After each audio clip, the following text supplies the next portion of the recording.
वडिलांना मुलगी नको होती आणि तुला एकट्याला इकडे पाठवलं. कारण मी गेले असते किंवा दूध नव्हतं आणि आईला पण दूध नव्हतं आणि त्याच्यासोबत नर्सिंग मी केलं कारण माझे वडीलची अपेक्षा होती की मी डॉक्टर व्हावं. 12 वर्षाची वगैरे असेल, 10-12 वर्ष, तेव्हा तर काही माहिती नव्हतं. कुठेतरी ते बीज पेरलं गेलं. वृद्धाश्रम हे काय असतं, त्यामुळे ती आमच्याकडे राहायला नाही यायची. जेव्हा आम्ही सेपरेट तिकडेही वाडाच होता, वाड्यात राहिलो होतो, भाड्याने राहिलो होतो, मावशी, मी, माझी आई वगैरे.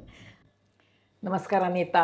नमस्कार. आज तुला अगदी पकडून आणलेलं आहे कारण तू अजिबात भेटत नाहीस आणि केव्हाही तुला फोन केला तरी तुझा फोन कायम व्यस्त असतो. आणि तू तुझं एक चॅनेल चालू केलेस ना, यूट्यूब चॅनेल शांतीबन वृद्धाश्रम नावाने. तर ते मी पाहत होते त्यावेळेला मला अशा त्याच्यामध्ये बऱ्याच कॉमेंट्स दिसल्या की मॅडम तुमची माहिती सांगा किंवा तुमची कोणाला तरी मुलाखत. म्हणजे एकीनं तर माझं नाव पण टाकलं होतं की कुंदाताईंना सांगा असं म्हणून मग मी तुला निरोप पाठवला. असेल कदाचित. आणि म्हणून मी म्हटलं आपण आता एकदा तुझी मुलाखत घेऊया. तर तुझं या ठिकाणी स्वागत आहे. धन्यवाद. आणि आज आता नुसत्या गप्पा मारायच्या आपण, एवढं लक्षात ठेव. नक्कीच. आता हे तू शांतीबन वृद्धाश्रमाची संचालिका, हे खूप मोठं पद किंवा मान तू मिळवलंयस. पण इथंपर्यंत येण्यासाठी इतक्या लहान वयात तुला खूप संघर्ष करावा लागलाच असणार आहे. तर तुझं बालपण कसं गेलं, इथून आपण सुरुवात करूया. तुझं माहेरचं नाव काय? माझं माहेरचं आडनाव होतं कदम, म्हणजे आईकडचं. आणि आई वडील म्हणजे काही वर्ष एकत्र राहिले आणि आम्ही पुण्यातच माझा जन्म झाला. मला एक मोठी बहीण होती, ती काही वर्षांपूर्वी किडनी फेल्युअरने गेली आणि त्याच्यानंतर वडिलांना मुलगी नको होती म्हणून, म्हणजे हे माझं आई सांगते मला की मुलगी नको होती. आणि मी अष्टांगमध्ये माझी आईची डिलिव्हरी झाली तर तुला बघायला पण ते आले नव्हते कारण त्यांना दुसरा मुलगाच हवा होता आणि मुलगी झाली म्हणून ते आले नाहीत. आणि असं आत्ता मला आई सांगते. आणि तसं आई आणि वडिलांचं विशेष काही पटलं नाही कधी, त्यामुळे आई आणि वडील दोघं वेगवेगळेच राहिले. आणि मी पूर्णपणे म्हणजे माझ्या आईकडे राहिली आणि माझी जी मोठी बहीण होती ती वडिलांकडे होती. आणि काही वर्ष आई वडील एकत्र होते, पण नंतर मग आईला पुण्यामध्ये असं नातेवाईक जरी असले तरी असं हक्काचं असं कोणी नव्हतं. त्यामुळे माझ्या आईची आई खूप केअरफुली की आपल्या मुलीचं पुढे कसं होईल म्हणून माझी आजी, जिच्या नावाने मी शांतीबन ही संस्था चालवते, शांती नाव होतं आजीचं, तर ती माझी खूप, म्हणजे मी अगदी फक्त 6 महिनेच वडिलांकडे राहिले, तेव्हा मी पर्वती दर्शनला राहिला होतो. आणि तिथे आई सांगायची की दूधसुद्धा नसायचं, मला अगदी बाटलीमध्ये पाणी भरून तुला द्यावं लागायचं. आई तेव्हा घरकामं करायची, त्याच्यामुळे ती मला, म्हणजे अगदी खूपच वाईट अवस्था होती तेव्हाची. कारण मुलगी झाली म्हणून त्यांना काहीच खर्च करायचा नव्हता. आणि त्यानंतर मी जाईल, म्हणजे लहान बाळ जाईल म्हणून तिने अगदी 6 महिन्याचं असतानाच तिच्या माहेरी सोडलं, म्हणजे माझ्या मामांकडे. ते मामा पुण्यातच होते का? नाही, ते तळेगाव दाभाडेला होते. सॉरी, मामा पोलीस खात्यात असल्यामुळे लोणावळ्या ठिकाणी होते. लोणावळा, बारामती असं पोस्टिंग सारखं चालू असायचं. आणि 6 महिन्याची असल्यापासून मला 3 मामा आणि एक मावशी, मावशीचे पण मिस्टर वारले होते, त्यामुळे मावशीसुद्धा मामांकडेच होती. आणि मावशीच्या 4 मुली, तिचे हजबंड गेल्यामुळे अगदी 4 मुली लहान होत्या, त्यात माझी भर. आणि आजी आजोबा, अशी खूप मोठी फॅमिली होती, म्हणजे 25-30 लोकांची फॅमिली होती. आणि त्यांच्यासोबत मी राहिले.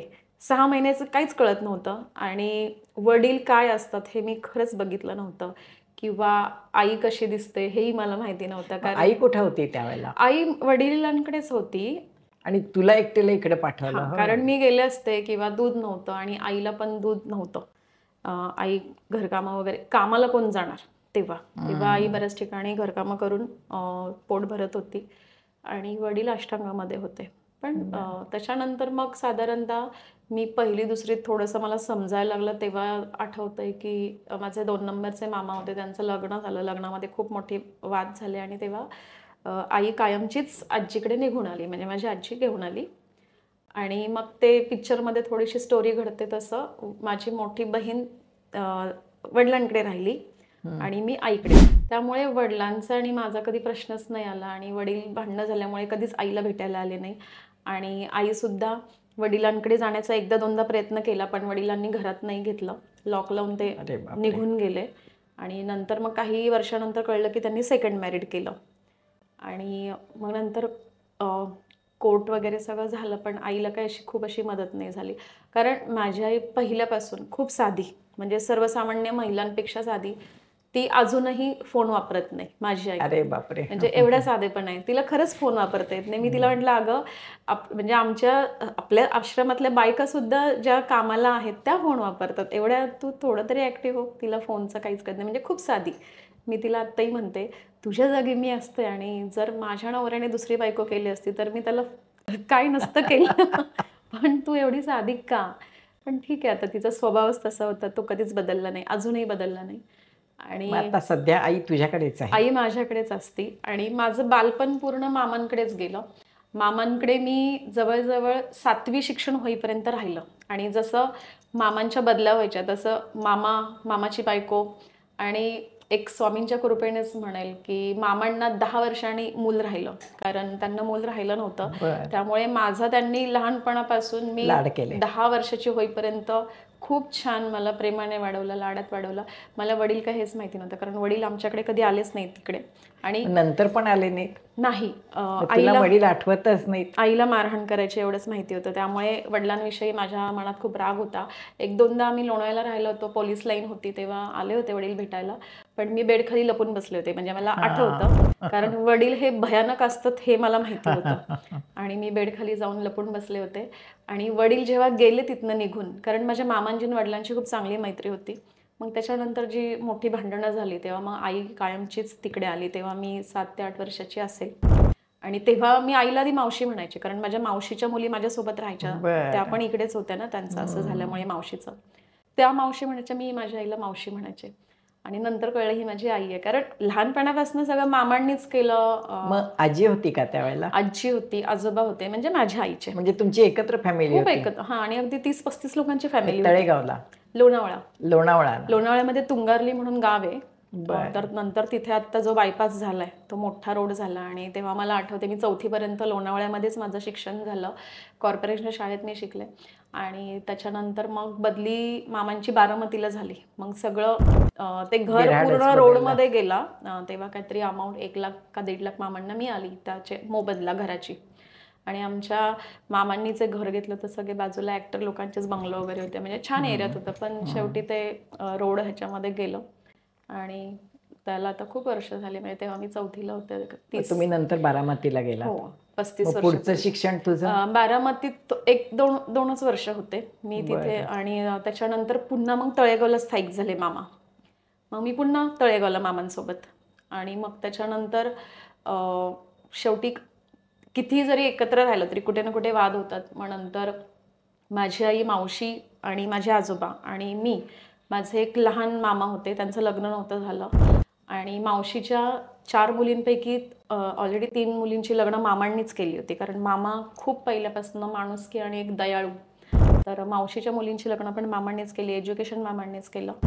आणि त्याच्यानंतर आम्ही मग सेपरेट राहायला लागलो, एक सिंगल रूम घेऊन तळेगाव दाभाडेमध्ये. आणि आजी आजोबा, हो, आई आणि तू असं सगळे. हां, माझी मावशी, आजी आजोबा आणि 3 नंबरचे मामा. आणि 2 नंबर मामांचं लग्न ऑलरेडी झालं होतं, मोठ्यांचं पण झालं होतं. मग मोठे मामा आणि हे सेपरेट राहत होते, तरी पण मामांचं आधेमध्ये लक्ष वगैरे असायचं. आणि मग त्याच्यानंतर असा मेसेज आला काही वर्षानंतर, म्हणजे तेव्हा मी 7वी माझं शिक्षण पूर्ण तळेगावमध्येच झालं होतं, की आईला ॲक्सेप्ट करणारे वडील किंवा आईला बोलवलंय. माझ्या आईची मावशी राहते इथे पुण्यामध्ये, एरंडवण्याच्या इथे. म्हणून आई आणि आम्ही आलो, की आईला बोलवले किंवा आईला एक्सेप्ट करतात वडील. तर मग आणि आई पण म्हटली. आणि वडिलांची पेन्शन होती आईच्या, त्याच्यामुळे त्याच्यावरती सगळ्यांचा उदरनिर्वाह चालत होता, कारण तेव्हा काही इन्कम सोर्स वगैरे कोणाचाच नव्हता. त्यामुळे आजोबा, कारण आईचे वडील पोलीस खात्यात होते ना, त्यामुळे रिटायरमेंटचे त्यांना पैसे मिळायचे. मग त्यामुळे घर वगैरे त्यांचं वडिलांवरच चालायचं. मग नंतर माझी मोठी मावशी वडिलांकडेच होती. 3 मुली तिच्या लग्न करून सगळ्या गेल्या, तिचं पण म्हणजे स्टेबल झालंय. फक्त प्रश्न राहिला तो आमचा, आईचा आणि माझा. पण वडिलांनी दुसरं लग्न केलं होतं ना त्यावेळेला? हो, केलं होतं. पण तरी सुद्धा माझ्या आईच्या घरच्यांनी काय समजावलं, की जरी तुला सांभाळायची तयारी असेल त्यांची तर तू जा, बरं. त्यामुळे आई पुन्हा आली. मग तू पण आलीस आई बरोबर? हो, आईसोबत मी पण आले. मग त्याच्यानंतर तेव्हा मी 8वी गेले होते, तेव्हा मी SNDTमध्ये ॲडमिशन घेतलं आणि वडिलांना फर्स्ट टाइम पाहिलं. जसं पिक्चरमध्ये ते एखादं नाही का लहानपणी मिसिंग होतं आणि मग भेटतात. आणि इवन म्हणजे माझ्या बहिणीला सुद्धा मी पहिल्यांदा पाहिलं माझ्या, अरे बापरे, की माझी बहीण अशी अशी दिसते. तेव्हा ती 10वीला होते आणि मी 8वीत गेले होते. आणि तेही आमची भेट शाळेमध्ये झाली माझ्या. मी SNDTमध्ये होते, तिथे मला 2 जण भेटायला आले. आणि मी तिकडे मामांकडे असताना वडिलांना 1-2दा लेटर लिहिलं होतं की मला तुम्हाला भेटायचंय वगैरे, जेव्हा मला थोडंसं कळायला लागलं तेव्हा. पण वडिलांचा काही रिप्लाय नाही आला किंवा बहुतेक माझ्याकडनं ॲड्रेस चुकीचा दिला गेला, कारण तेव्हा मोबाईल वगैरे काहीच नव्हतं ना. नव्हता. आणि नंतर मग माझं शिक्षण पुढचं 8वी, 9वी, 10वी SNDTमध्ये झालं. वडिलांनी 8वी स्टँडर्ड नंतर तेव्हा आम्ही एक सिंगल छोटी रूम घेतली होती एरंडवण्यामध्ये, कारण माझ्या आईची मावशी तिथे जवळपास राहते, त्यामुळे त्यांनी आईला मदत केली होती आणि मामांनी पण मदत केली. मग त्यावेळेला वडील चांगले वागत होते आईशी? घरी नव्हते येत ते, विशेष कधीतरी यायचे, आईशी बोलायचे, पण आईला काही घरी नेलं नाही. आणि आई पण म्हटली तुम्हाला वेगळी खोली वगैरे घेऊन? नाही, काहीच नाही, मामांनी केलं सगळं. हो का? आणि माझ्या आईची मावशी इथे आता ती नाही आहे, पण एक्सपायर झाली, तिने पण मदत केली होती. मग माझं पुढचं एज्युकेशन, मी पण तेव्हा SNDTमध्ये तर कोणतीही फीज नाही आहे, मग तिथेच माझं एज्युकेशन झालं. आणि फीज नसल्यामुळे तसं 10वीपर्यंत शिक्षण माझं झालं आरामात. आणि आई तेव्हा घरकामच करायची आणि त्यामुळे मग घरकामं करता करता आमचा खर्च त्यातनं निघायचा. वडिलांनी आर्थिक मदत काहीच केली? मला त्यांनी शिक्षणाला केली, म्हणजे मी BSc नर्सिंग केलं, त्याच्यानंतर बरेचसे छोटे छोटे कोर्सेस केले. BSc म्हणजे तू BSc आधी मी ANM कोर्स केला. LLM? ANM म्हणजे काय? मिडवायफरी. 1.5 वर्षाचा नर्सिंग कोर्स असतो तो. पण आता सध्याच्या याच्यामध्ये ना बेसिक नर्सिंग कोर्सला व्हॅल्यू नाही आहे, त्याच्यामुळे मला बरेच जण बोलले की तू ॲडव्हान्स कर. तेव्हा मग मी GNM पण केला, जनरल नर्सिंग मिडवाईफ. GNMचा अर्थ तो 3.5 वर्षाचा असतो, तर मी तोही कोर्स केला. तो SNDTमध्येच केला? नाही, नर्सिंग कोर्स मी KEMला केला. KEMला. मग ते खूप इकडे तुम्ही राहत होता एरंडवण्याला ना? हो, नाही, पण वडिलांनी, म्हणजे वडिलांची इच्छा होती, म्हणजे खरं तर मला BMSला ॲडमिशन घेऊन द्यायलाच निघाले होते ते, पण माझे थोडेसे पर्सेंटेज कमी असल्यामुळे, कारण वडील अष्टांगला कामाला होते मेडिकल कॉलेजला. वडील तुझ्या बाजूनं झाले, त्यांना कळलं आपली मुलगी हुशार आहे, काहीतरी आपण केलं पाहिजे. बरोबर, मेडिकल कॉलेजलाच कामाला असल्यामुळे ना वडिलांची इच्छा होती की चला आपण हिला डॉक्टर करूयात, पण माझे पर्सेंटेज कमी होते आणि त्यामुळे माझं ॲडमिशन होऊ शकलं नाही. मग तुझं पुढचं शिक्षण सगळं व्यवस्थित झालं? म्हणजे 8वी, 9वी, 10वी तरी खूप छान झालं, कारण वडिलांनी, म्हणजे एक वडील या नात्याने त्यांनी माझ्यासाठी केलं. मी म्हणजे त्यांचे ऋण नाही विसरू शकत. ठीक आहे, लहानपणी मला नाही पाहिलं किंवा त्यांना मुलगी नको होती, त्यामुळे त्यांनी मला एक्सेप्ट नाही केलं, हॉस्पिटलमध्ये बघायला नाही आले. आणि जन्म झाल्यापासून वडील काय होते हे मला माहिती नव्हतं, पण 8वी, 9वी, 10वीला वडिलांनी मला बेसिक माझे कोर्सेस, म्हणजे मला ॲक्टिव्हिटीज करायला फार आवडतात, जसं की मेहंदी, रांगोळी, असे बेसिक मी एन्जॉय म्हणून शिकत होते, ॲज अ करिअर म्हणून नाही. पण ठीक आहे, मला त्याचा उपयोग आत्ताही झाला. आणि त्याच्यासोबत नर्सिंग मी केलं, कारण माझे वडीलची अपेक्षा होती की मी डॉक्टर व्हावं, पण तसा वडिलांच्या अपेक्षेप्रमाणे पॉसिबल नाही झालं, पर्सेंटेज कमी असल्यामुळे. पण नर्सिंगला ॲडमिशन घेतलं आणि माझा नर्सिंग कोर्स पूर्ण झाला. त्याच्यानंतर मी दीनानाथला काही वर्ष होते आणि सर्व्हिस केली मी. जॉब झाल्यानंतर आपण लगेचच कोर्स कंप्लीट झाल्यावर लगेच दीनानाथला मिळालं लगेच? हो. दीनानाथला किती दिवस? मी तिथे 2-3 वर्षच होते आणि त्याच्यानंतर मी देवयानी मल्टी स्पेशालिटी हॉस्पिटलला 10 वर्ष होते. मग तिथे मी अगदी वॉर्डपासनं OT पर्यंत सगळं म्हणजे शिकून घेतलं आणि मला खूप चांगला एक्सपिरियन्स मिळाला.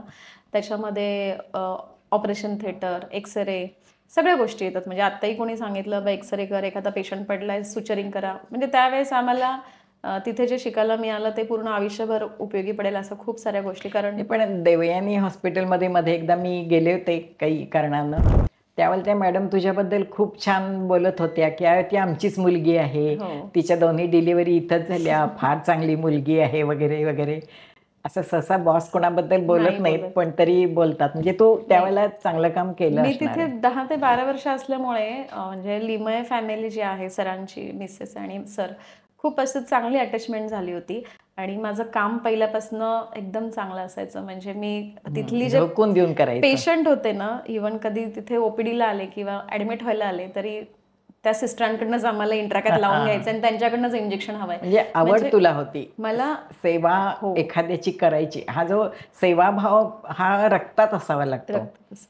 मला जमत नाही. मी तुला सांगते ना की मला जर कोणी सांगितलं ह्याचा तो कर वगैरे तर मला नाही, म्हणजे करीन मी पण तरी मनापासून नाही. माझं म्हणजे लेखन वाचन हा माझा प्रांत आहे, तसा तुझा प्रांतच हा आहे आणि त्यामुळे तू हा व्यवसाय किंवा ह्या ह्याच्याकडे. मग लग्न कधी झालं तुझं?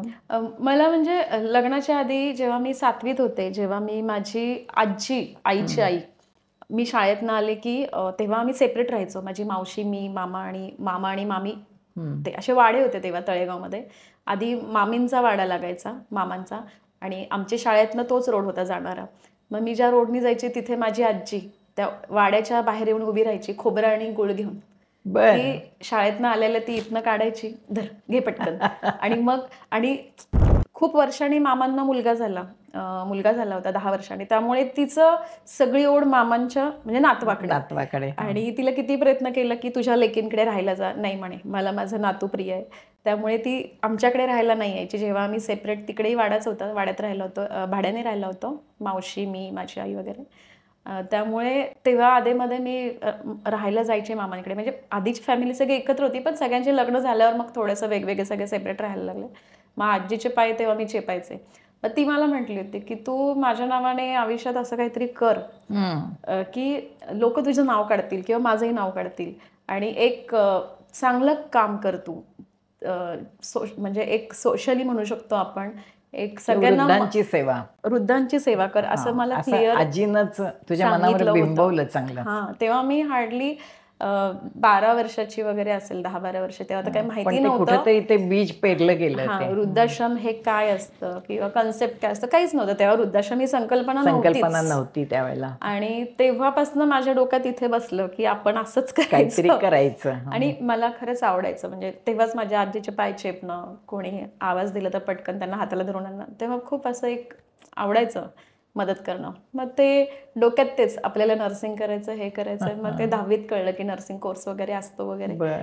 पण ठीक आहे, डॉक्टर नाही होऊ शकले पण नर्सिंगला ॲडमिशन घेतलं आणि ते एक लिंकच ऑटोमॅटिक लागली. कारण मनात जी इच्छा असते ती कुठे ना कुठे व्यक्त होते. आणि मग आम्ही काही दिवसांनी, वर्षानंतर पुण्यात आलो, तिथे स्थायिक झालो. मग नंतर असा एक प्रवास चालू झाला.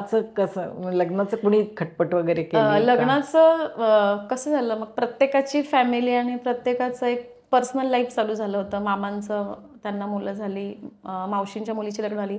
त्यामुळे माझ्याकडे असं विशेष लक्ष द्यायला कोणी नव्हतं त्यावेळेस, रिअल कंडिशन सांगायला गेली तर. असंच आत्ता माझे जे मिस्टर आहेत अमित देवकर, त्यांची माझी ओळख झाली. आणि ओळख झाल्यानंतर त्यांनी घरी सांगितलं की अशी अशी मुलगी आहे. कारण आम्ही हॉस्पिटलमध्ये एका होतो आणि तिथे ओळख झाल्यामुळे मग त्यांनी माझ्याबद्दल त्यांच्या घरी सांगितलं. आणि त्यावेळेस खरं सांगते म्हणजे माझी सिच्युएशन अशी होती की ठीक आहे, लहानपणी माझा सांभाळ खूप छान झाला पण नंतर सगळे असे वेगवेगळे झाले ना, त्यामुळे जवळचं असं कोणी नव्हतं की माझ्या पर्सनल लाईफमध्ये इंटरफेअर करेल. किंवा एक वडील कसे असतात की मुलीसाठी स्थळ आणणं किंवा एक चांगलं मुलीचं कुठेतरी नाही केलं त्यांनी, असं काहीच नाही झालं. वडिलांनी मला स्थळं आणली होती. तेव्हा मी नर्सिंग कॉलेजला होते, हॉस्टेलला होते. पण तिथे 2-3 स्थळं मला काही आवडली नाही. कारण काही मुलांची आधीच लग्न वगैरे झाली होती, अशी स्थळं आणली. मग मी नाही म्हटलं मला असं नाही करायचं चांगलं म्हणजे, आणि माझं कम्प्लीट होऊ द्या म्हटलं नर्सिंग, मग मी विचार करेन, शिक्षण पूर्ण व्हायला पाहिजे. तर मी त्यांना त्यावेळेस तसं बोलले होते. मग त्याच्यानंतर म्हणजे खरं तर असं आणि मोठ्या बहिणीचं काय झालं, मला मोठी बहीण पण होती, तिचंही नर्सिंग पूर्ण झालं. आणि तिची अचानक मैत्रिणीच्या भावासोबत ओळख झाली. आणि त्या सिच्युएशनमध्ये तिचं म्हणजे अचानकच लग्न इमर्जन्सीमध्ये त्या मुलाशी झालं आणि वडिलांनी ते एक्सेप्ट नव्हतं केलं. आणि वडील पहिल्यापासून संशय वृत्ती, बॅग चेक करणं वगैरे. म्हणजे मी वडिलांकडे नाही राहिली, माझी मोठी बहीण राहिली, पण बॅग चेक करणं, संशय वृत्ती, ती कुठे जाती पाठलाग करणं. आणि म्हणजे त्यांच्या स्वभावाच्या अगेन्स्ट तिने सगळ्या गोष्टी केल्या.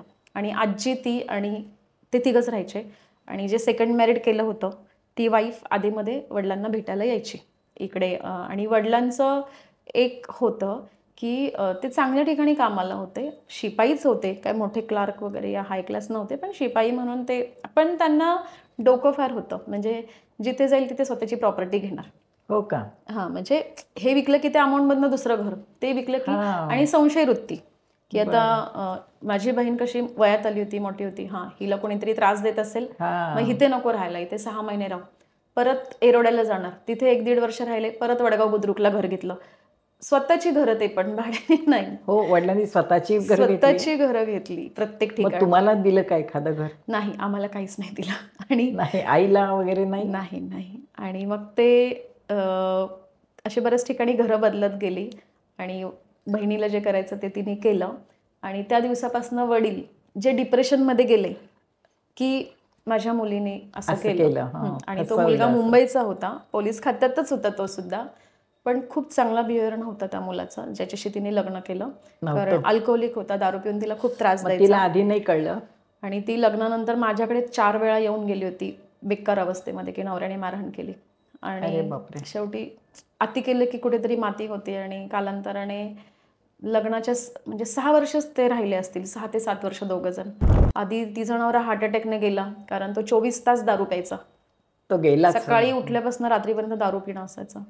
गव्हर्नमेंट सर्वंट तो काही होता, हवालदार होता, तो गव्हर्नमेंट सर्वंट होता, पोलीस खात्यात होता. पण सर्व्हिस करत होता तो, कामालाच कधी जायचा नाही तो. म्हणजे तिचा नवरा जो होता तो सकाळी दारू प्यायला बसायचा, रात्रीपर्यंत दारू प्यायचा. आणि जेवण नाही, नंतर त्या दोघं एकत्र राहायचे, पण तिला तो इतका त्रास द्यायला लागला. मग तिने मुंबईमध्ये कोकण नगर आहे भांडुपला, तर तिथे सिंगल रूम त्याला घेऊन दिली, तो तिथेच राहायचा. आणि त्याच्या एकदा छातीत दुखायला लागला तिच्या नवऱ्याच्या. पण तो 24 तास इतका नशेत असायचा की आई, वडील आणि बायको त्यांना सांगितलं छातीत दुखते, पण ते त्याच्याकडे गेलेच नाही, कारण त्यांना वाटलं ऍसिडिटी किंवा हा 24 तास दारू पिते म्हणून छातीत दुखते. आणि त्याच ह्याच्यामध्ये हार्ट अटॅक येऊन ते गेले. एकटाच मुलगा होता. आणि फक्त जेव्हा एक्सपायर झाले तेव्हा हार्डली 34 किंवा 35 वय असेल. बापरे. आणि हिचं वय, ही माझ्यापेक्षा 1 वर्षाने मोठी आहे, तर तिचं एज ज्यावेळेस तिचा नवरा एक्सपायर झाला तेव्हा ती 26 वर्षाची होती.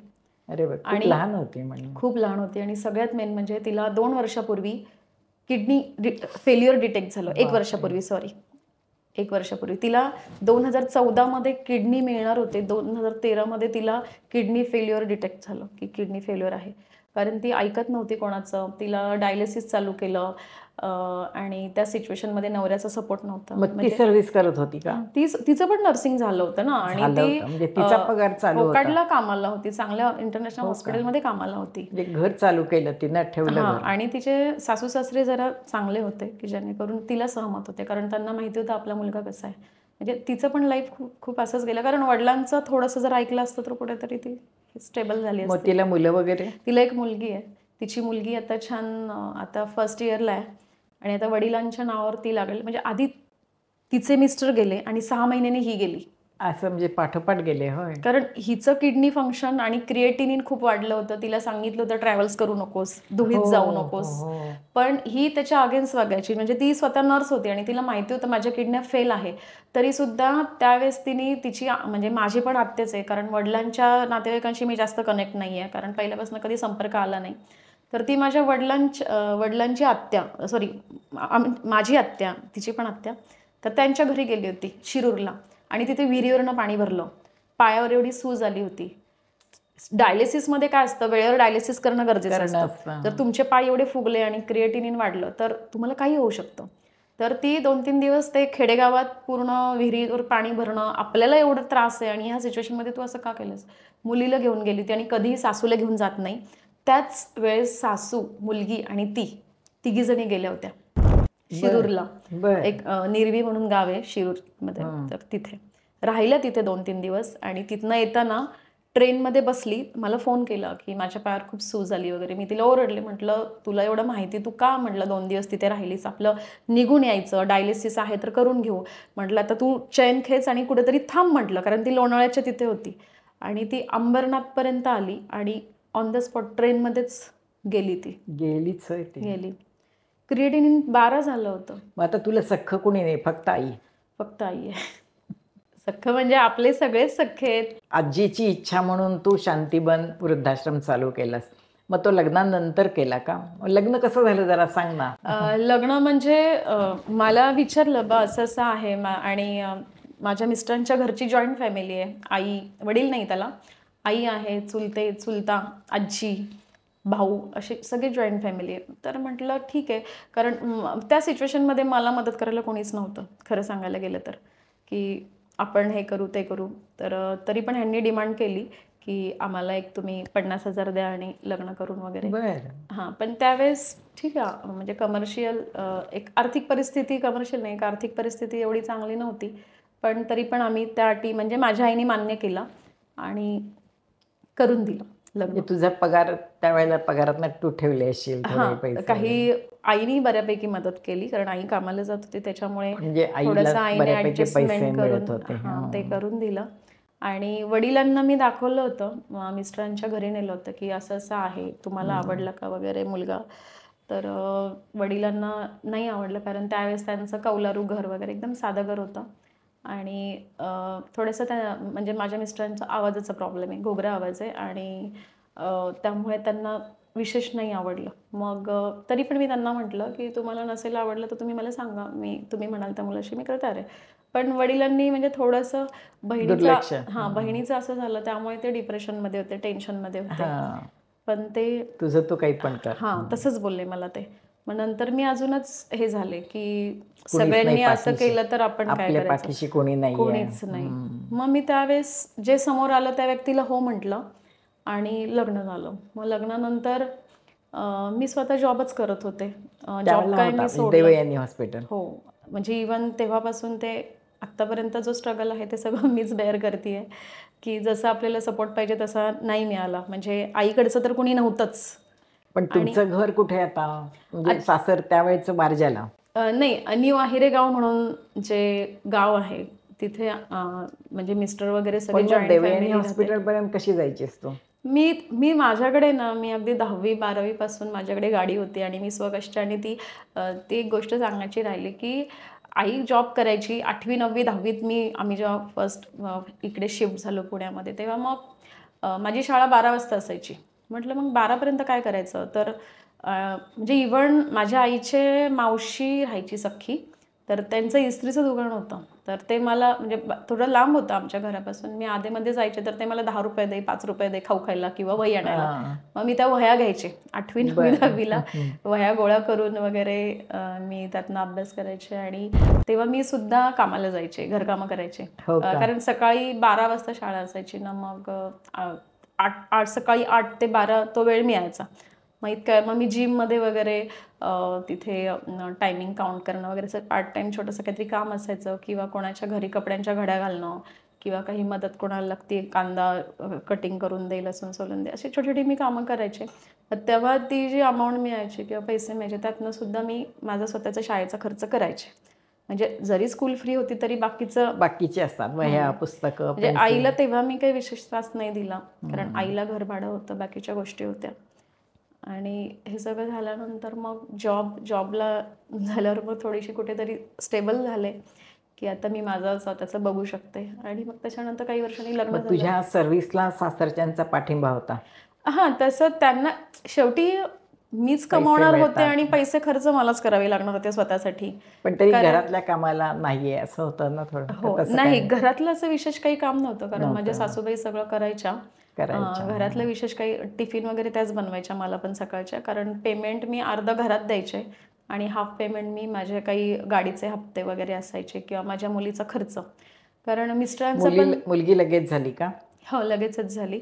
ॲक्च्युली मला तेव्हाच इच्छा होती की वृद्धाश्रम चालू करायचं, जेव्हा लग्न नुकतंच झालं होतं.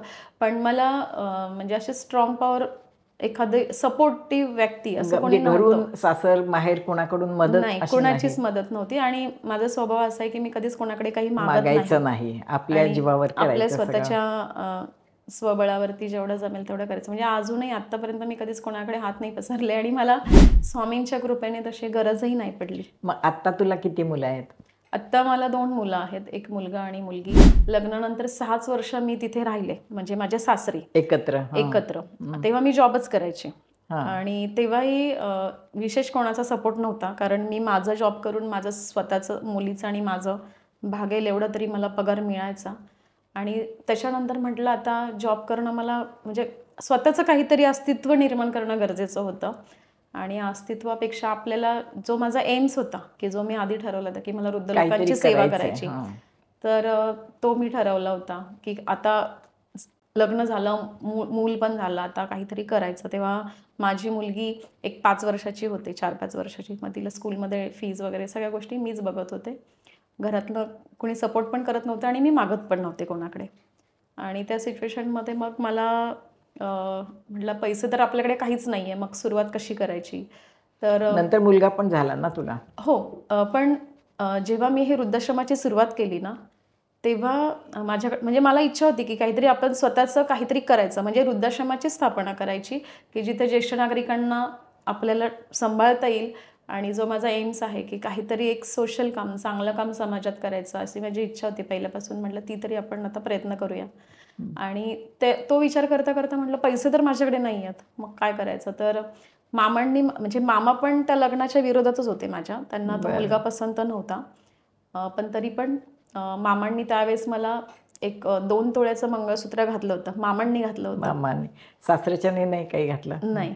आणि मामांनी घातल्यानंतर ती जी मी म्हटलं ठीक आहे, आपल्याकडे दुसरं तर काही नाही, कारण जॉब होता ना, जॉबच्या अमाऊंटमध्ये माझं गाडीचं काही हप्ते वगैरे होते, 2 व्हीलर होती माझ्याकडे आणि घरात मला काही द्यावे लागायचे, त्यामुळे पैसे काही राहत नव्हते. तर म्हटलं ठीक आहे, काहीतरी आपल्याला करणं भाग आहे. मग मी ते मंगळसूत्र गोल्ड लोन केलं, म्हणजे असं एका सोनाराकडे ठेवलं. मग त्या अमाऊंटमधनं मला एक 50,000 मिळाले. मग त्यातनं मी एक 2 BHKचे 2 फ्लॅट घेतले, म्हणजे बरेच मोठे होते, 1200 स्क्वेअर फूटचे 2 फ्लॅट होते शिवण्यामध्ये. शिवण्यात घेतले? 1200 स्क्वेअर फूटचे 2 फ्लॅट भाड्यानंच, रेंट. आणि बेड नव्हते, मग म्हटलं तर बेडसाठी त्यातनं अमाऊंट राहिली होती, कारण 30,000 मी डिपॉझिट दिलं होतं आणि 20,000 खाली राहिले होते. मग त्याच्यातनं बेड घेतले, तेही जुने घेतले, कारण जे हॉस्पिटलमध्ये बेड लागतात ना ते कॉस्टली असतात, साध्या कॉट नाही. आणि तेव्हा मग मी ते 2 बेड आणि भांडी वगैरे तर माझ्या आईचा संसार सगळा होताच, मग तो मी सगळं इकडे शिफ्ट केला. आणि आईला म्हटलं तर तू जिथे राहते ती रूम सोड आणि आपण इकडे सगळं सेट करूया. आणि मग नंतर मला पण घरी राहणं शक्य नव्हतं, कारण तेव्हा मला मुलगी झाली होती, पण मी पुन्हा प्रेग्नंट होते आणि तेव्हा मला पहिलाच महिना चालू होता. तर बरीच लोकं म्हटली 2 व्हीलरवर फिरू नको, हे करू नको, पण मी काहीच ऐकत नव्हते, कारण मला तेव्हा सगळं सेटल करायचं होतं, सामान वाहणं वगैरे. आणि तेव्हा माझं थोडंसं एक मार्केटिंग म्हणतो आपण, की प्रत्येकाला जाऊन भेटणं, एरोडा, मेंटल, इकडे तिकडे, ससून हॉस्पिटल, सगळे म्हणजे बऱ्याच वेळा आपण काही चालू करतो एक सोशली चांगलं, तर काही सोशल वर्कर वगैरे त्यांना भेटणं गरजेचं असतं. मग त्यावेळेस मी जेवढे सोशल वर्कर आहेत सगळ्यांना भेटलं की असं असं माझं कन्सेप्ट आहे, मी वृद्धाश्रम चालू करते, तुमच्याकडे काही वृद्ध असेल तर मला सांगा. अशा प्रकारे मी सगळ्यांचं मार्गदर्शन घेतलं. अगदी 2 व्हीलरवरती फिरायचे. आणि त्याच्यानंतर माझी पेपरला वगैरे पण ॲड बऱ्याच वेळा मी द्यायचे की अशाचं वृद्धाश्रम वगैरे. आणि सगळ्यात सुरुवातीला एक लक्ष्मी नावाच्या आजी आल्या माझ्याकडे. मला त्यांनी घरी बोलवलं भेटायला, आधी तू माझ्या आईला बघ, मग तुमच्या आश्रमात ठेव. तर बेकार अवस्था होती, कारण आजींच्या कमरेचं ऑपरेशन झालं होतं आणि घरातल्यांना वाटलं की ह्यांना काहीतरी वेगळाच आजार झालाय. म्हणजे आता मी कोणाच्या घरी नाही जात, पण त्यावेळेस मला एक सहानुभूती किंवा असं वाटलं की बघून यावं कशी असेल ती आजी. तेव्हा मग मी त्या आजींना बघायला गेले, भेटले आजींना. तर खूप वाईट अवस्था होती, कारण ऑपरेशन झालं होतं, त्या आजीला चालता येत नव्हतं, बसता येत नव्हतं. तिच्या ज्या सुना होत्या त्या लांबून पाणी टाकायच्या आंघोळीला. अरे बापरे. लघवीची नळी होती, एकदम प्रचंड घाण वाजत होता. अशा अवस्थेत मी तिथे बघितलं त्यांना आणि दुसऱ्या दिवशी आश्रमात आणल्या. मी काय एका व्यक्तीसाठी, मला बायका वगैरे तेवढी कॅपॅसिटी नव्हती. मग मी तिला स्वच्छ अंघोळ घातली, आईने माझ्या वगैरे बनवलं, जेवण व्यवस्थित खायला घातलं. 8 दिवसात त्या आजी खटखटीत राहिल्या. काय सांगते? इतक्या छान ऍक्टिव्ह, 8 ते 10 दिवसात, 1-2 महिन्यात चालायला. त्यांना तू मानसिक आधार जास्त दिला. हो, आणि सेवा खूप केली, कारण मी तिथेच राहायला आले. माझं घर स्वतःचं सोडलं, जे मी माझ्या जॉईंट फॅमिलीमध्ये राहत होते, कारण आपल्याला काहीतरी चालू करायचंय. तर अशा वेळेस त्या म्हणजे तिथे फोकस करणं गरजेचं असतं त्या गोष्टीवरती. त्यामुळे नोकरी नाही सोडली मी, माझं राहतं घर सोडलं, कारण मला त्या आजींकडे लक्ष द्यायचं होतं. मग नोकरी चालूच होती? हो, कारण त्या जागेचं भाडं देणं शक्य नव्हतं ना. एक आजी आल्या म्हणून मला भाडं देणं कसं पॉसिबल होतं. पण त्यामुळे मग त्या आजी पेमेंट करत होत्या का? पेमेंट त्यांनी सुरुवातीला केलं. कारण मला त्या जागेचं भाडं, किराणा माल, भाजी सगळ्याच गोष्टींचा खर्च आहे. कारण सुरुवातीला आपण चार्जेस घेतले, पण खूप नाही, अगदी नॉमिनल अमाऊंट म्हणजे 5,000 ते 6,000 रुपये. आणि मग त्याच्यानंतर एक दुसऱ्या आल्या, त्यांना जरा कंडिशन त्यांची क्रिटिकल होती, नाकात नळी होती, फिडिंग होतं, त्या थोड्याशा क्रिटिकल होत्या. त्यांचे चार्जेस बऱ्यापैकी येत होते, त्याच्यामुळे मग किराणा माल हे ते बऱ्यापैकी. आणि 5-6 लोक झाल्यावर मी माझं गळ्यातलं सोडून आणलं की चला आता म्हणजे कुठेतरी कारण सोनं ठेवणं चुकीचं आहे आणि शेवटी ती पण लक्ष्मी आहे. आणि मी 1 वर्ष जॉब केला, कारण मला त्या जागेचं भाडं देणं शक्य नव्हतं. त्यामुळे मी त्यांना सांगितलं होतं मला नाईट हवी आहे. मी नाईट कधीच केली नव्हती 12 वर्षात, पण मी त्यावेळेस नाईट घेतली तेव्हा मी प्रेग्नंट होते. 1 ते 9 पण महिने. दिवसा हे घरातलं करायचं, रात्री हो. नाईट ड्युटी करायची आणि त्यात प्रेग्नंट. हो, मी मग 9 ते महिने कसं ते 9 दिवस काम केलं आणि 9 महिने मी नाईट शिफ्ट करायचे आणि 9 महिने डेला इकडे माझं मार्केटिंग, ॲडमिशन्स, कोणी रिलेटिव्ह झाले त्यांच्याशी बोलणं. तेव्हा ते 9 महिन्याच्या कालावधीत माझ्याकडे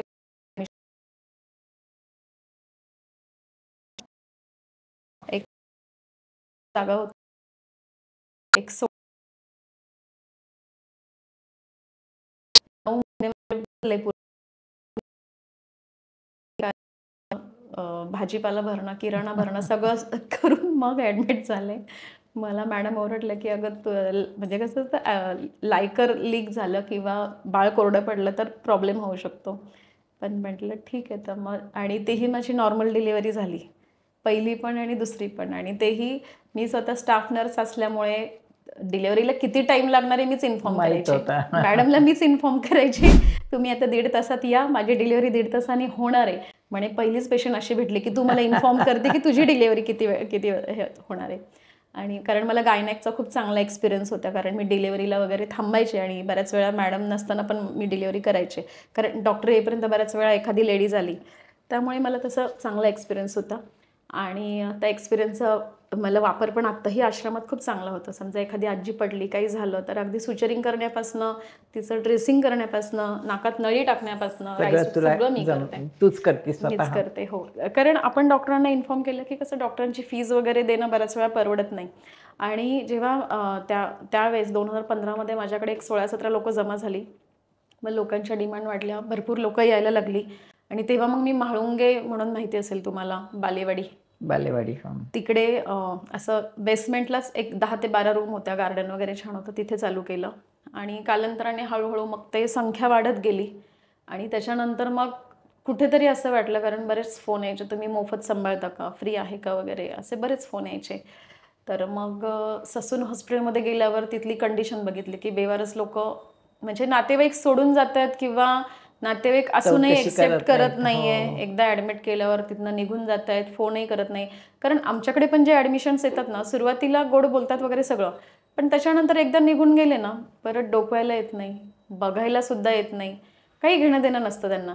इव्हन आपण फोन जरी केला, कंडिशन सिरियस आहे, काही करायचं का, नाही सध्या तरी आम्हाला काही करायचं नाही, कारण वय झालंय. म्हणजे आर्थिक मदत नको करायला असं नाही. म्हणजे समजा त्या फॅमिलीमध्ये 50 लोक आहेत आणि त्यांना आपण इन्फॉर्म केलं की तुमच्या आजी जेवत नाहीये, ऍडमिट करावं लागणार आहे, ब्लड टेस्ट करावी लागणार आहे. नाही, त्यांचं वय झालंय, 80 वय, आम्हाला काही करायचं नाही, जसं आहे तसं राहू द्या. म्हणजे अजूनही ती लोक तशी सांगतात. 10 मध्ये एखादं असतं की ते सेन्सिटिव्ह असतं. अनुभव तुला येत असतील ना? येतात. म्हणजे वृद्धाश्रमाची कॉन्सेप्ट कशी आहे लोकांची माहिती का, की वृद्धाश्रमात ठेवता तुम्ही, बरोबर आहे, पण थोडी तुम्ही पण जबाबदारी घेतली पाहिजे त्या व्यक्तीची. 90% लोक अशी आहेत ना काकू, की आणून टाकलं ना, परत भेटायला येत नाही, बघायला येत नाही. आणि तुम्ही आता सध्या सुद्धा तुम्ही 2 गाऊन जेव्हा ॲडमिशनला देता ना, ते गाऊन वर्षभर टिकणार आहेत का? नाही टिकणार आहे. तुम्ही कधी महिन्यातनं 6 महिन्यातनं कपडे तरी आणून द्यायचं. म्हणजे दयनीय आणि बिकट अवस्था आहे. पण 10 मध्ये एखाद्या आजींचा मुलगा किंवा मुलगी फार सेन्सिटिव्ह असते की ती खूप चांगली काळजी घेते, 10 वेळा फोन करणार, माझी आई जेवली का, हे केलं. म्हणजे जेव्हा मी हे वृद्धाश्रम चालवते ना, तेव्हा आत्ताच्या सिच्युएशनला ही जी ससूनची हालत बघितली, येरवडा मेंटलची हालत बघितली, की लाखोने लोक अशी पडून आहेत की नातेवाईक बघत नाही, गरज आहे म्हणजे कुणाच्या तरी आधाराची, आणि म्हणून मग तू उभी राहिलीस. हो, मनोरुग्ण झालाय म्हणून त्याला अनाथांची माय म्हणतात, ते तिथून सुरुवात झाली तुला. मग आता त्यावेळेला फक्त एकच होता वृद्धाश्रम, एकच होता. हो. मग नंतर आता तुझे सध्या किती आहेत? आता सध्या 5 युनिट केलेत, 5 ठिकाणी आपले सेंटर आहेत. मग ते एक आता चालू झाला, नंतर मग दुसरा कधी केला? दुसरा लागोपाठ 1-1.5 वर्षाने मला गरज पडली की लोक वाढतायत पण जागा अपुरी पडते, त्याच्यामुळे मग दुसऱ्याची सुरुवात केली. पण याच्यामध्ये चालवताना काय झालं, वृद्धाश्रम जेव्हा चालवलं तेव्हा आमच्याकडे मनोरुग्ण वगैरे लोक यायला लागली. मग मनोरुग्ण लोक वृद्धाश्रमातल्या आजींना त्रास द्यायला लागली, कारण एखादी आजीचं विस्मरण होतंय, डिमेन्शिया झालाय, मनोरुग्ण झाली आहे, तर त्या दुसऱ्या ज्येष्ठ नागरिकांना डिस्टर्ब व्हायचं ना. आणि त्यामुळे मग मी म्हटलं हे एकत्र ठेवणं योग्य नाही.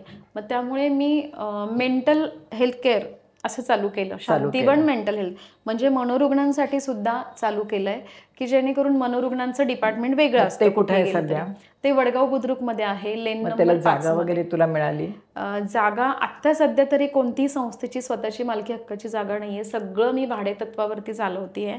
आणि जेव्हा मी वृद्धाश्रम चालवत असताना ना मला एकच गोष्ट जाणवली, की जेव्हा ससून आणि एरोडा मेंटलला गेले, की जी दयनीय अवस्था बघितली, की जी बेकार अवस्थेमध्ये त्यांच्यासाठी काहीतरी करणं तुला वाटत होतं, गरजेचं वाटलं. मग आता आधी वृद्धाश्रम होता नुसता, नंतर मेंटल काढलंस. हो. त्याच्यानंतर आणि आपल्याकडे आता डिसॅबिलिटीचं पण परमिशन्स मिळाल्यात, की आपण ऑर्फन मुलं आणि डिसॅबल हँडिकॅप मुलं अशी सांभाळू शकतो. तर त्याचे सुद्धा परमिशन्स, त्याच्याही परमिशन्स आपल्याकडे आहे. इतक्या इझिली परमिशन्स मिळत नाही. आता हे सगळं परमिशन घेणं, यांना भेटणं, काही करणं वगैरे कोण काय तू एकटीच? हे सगळं मी करते. किंवा आता बऱ्याच वेळा आता माझ्याकडे जे माझे सगळे मेंबर आहेत, माझा स्टाफ आहे, मी स्टाफ म्हणतच नाही कारण ते हक्काची माणसं झालीत माझ्या, तर ते मला बऱ्याच वेळा मदत करतात. किंवा काही क्वचित काही लोक अशी आहेत की कधी फोन केला तरी एनी टाइम येतात. कमर्शियल टच देत नाही की आमची 8च तास ड्युटी, मी 8च तास करणार नाही, कोणी 10 पर्यंत थांबतं, 11 पर्यंत थांबतं, एक आपलंय म्हणून. अशी काही लोक कमी मिळतात. पण मग मध्ये एकदा व्यसनमुक्ती हे ध्येय आहे असं काहीतरी तुझ्या ह्याच्यामध्ये मी वाचलो, तर तसं काही सेंटर आहे का तुझ्याकडे? हो हो, आपण व्यसनमुक्ती पण चालू केलं आहे. व्यसनमुक्ती डोंजे मध्ये चालू केलंय. डोंजे म्हणजे सिंहगड पायथा? सिंहगड. मग तिथं जागा वगैरे नाही, सगळं मी आता सांगितलं ना, सगळं आता सध्या रेंटलच आहे. पण तरी रेंटल तरी अशा योग्य ठिकाणी मिळणं, बरं ह्या लोकांना तिथं ऍडमिशन देणं, किंवा ते त्यांना कसं कळतं, म्हणजे तू जाहिरात कुठं काय करते? जाहिरात म्हणजे आपलं थोडंसं माउथ पब्लिसिटी कोणी ठेवलं तर त्यांच्या नातेवाईकांना सांगणार, किंवा आता थोडं सोशल मीडिया थ्रू पण बऱ्यापैकी लोकांना कळतं कुठे काय आहे वगैरे. आता चालू झालं. हां, माउथ पब्लिसिटीनेच बऱ्यापैकी लोक येतात. कधीतरी पेपरला वगैरे क्वचित ऍड आधी द्यायचे, आता नाही देत, कारण शक्यतो. आता ते व्यसनमुक्ती केंद्रात किती लोक आहेत? तिथे 25 ते 30 लोक आहे, आणि सगळी यंग मुलं आहेत, तरुण मुलं आहेत, आणि सगळी वेगवेगळ्या प्रकारची नशा करणं, म्हणजे वाईट अवस्था आहे आणि वाईट वाटतं. अगदी 16-17 वर्षाच्या मुलांना आपण नशा करताना बघतो, तेव्हा त्याच्यामध्ये ड्रग्स, अल्कोहोल, म्हणजे खूप वेगवेगळे. मग त्यांच्यासाठी आता ते आल्यानंतर तुम्ही काय काय करता त्यांच्यावर प्रयोग, किंवा त्यांचा वेळ घालवण्यासाठी, किंवा त्यांना ट्रीटमेंट, किंवा त्यांना गुंतवणं, त्यांना समुपदेशन करणं, असं काहीतरी करायलाच पाहिजे. तिथे सायकोलॉजिस्ट असतात, त्याच्यामुळे तिथे ऍक्टिव्हिटीज चालतात, योगा चालतं सकाळी, मेडिटेशन ऐकतात का पण सगळे ते ऐकतात.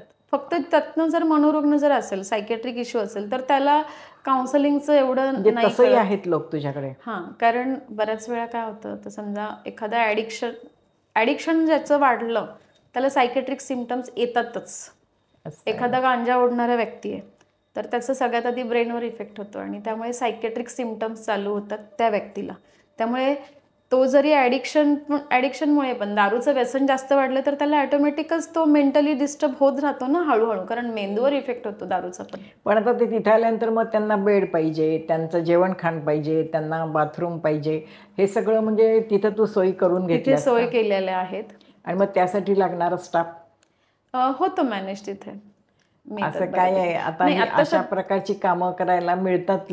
नाही, व्यसनमुक्तीमध्ये बऱ्यापैकी स्टाफ मिळतो, कारण तिथे यंग जनरेशन आहे, यंग मुलं आहे, ती खराब करत नाही मुलं. तिथं लेडीजचं काम नाहीये, त्यामुळे मी पण जरा कमी प्रमाणात जाते. बाकी तिथे स्टाफ हायर केलाय, ते सगळेजण बघतात. स्वयंपाकाला मावशी आहेत.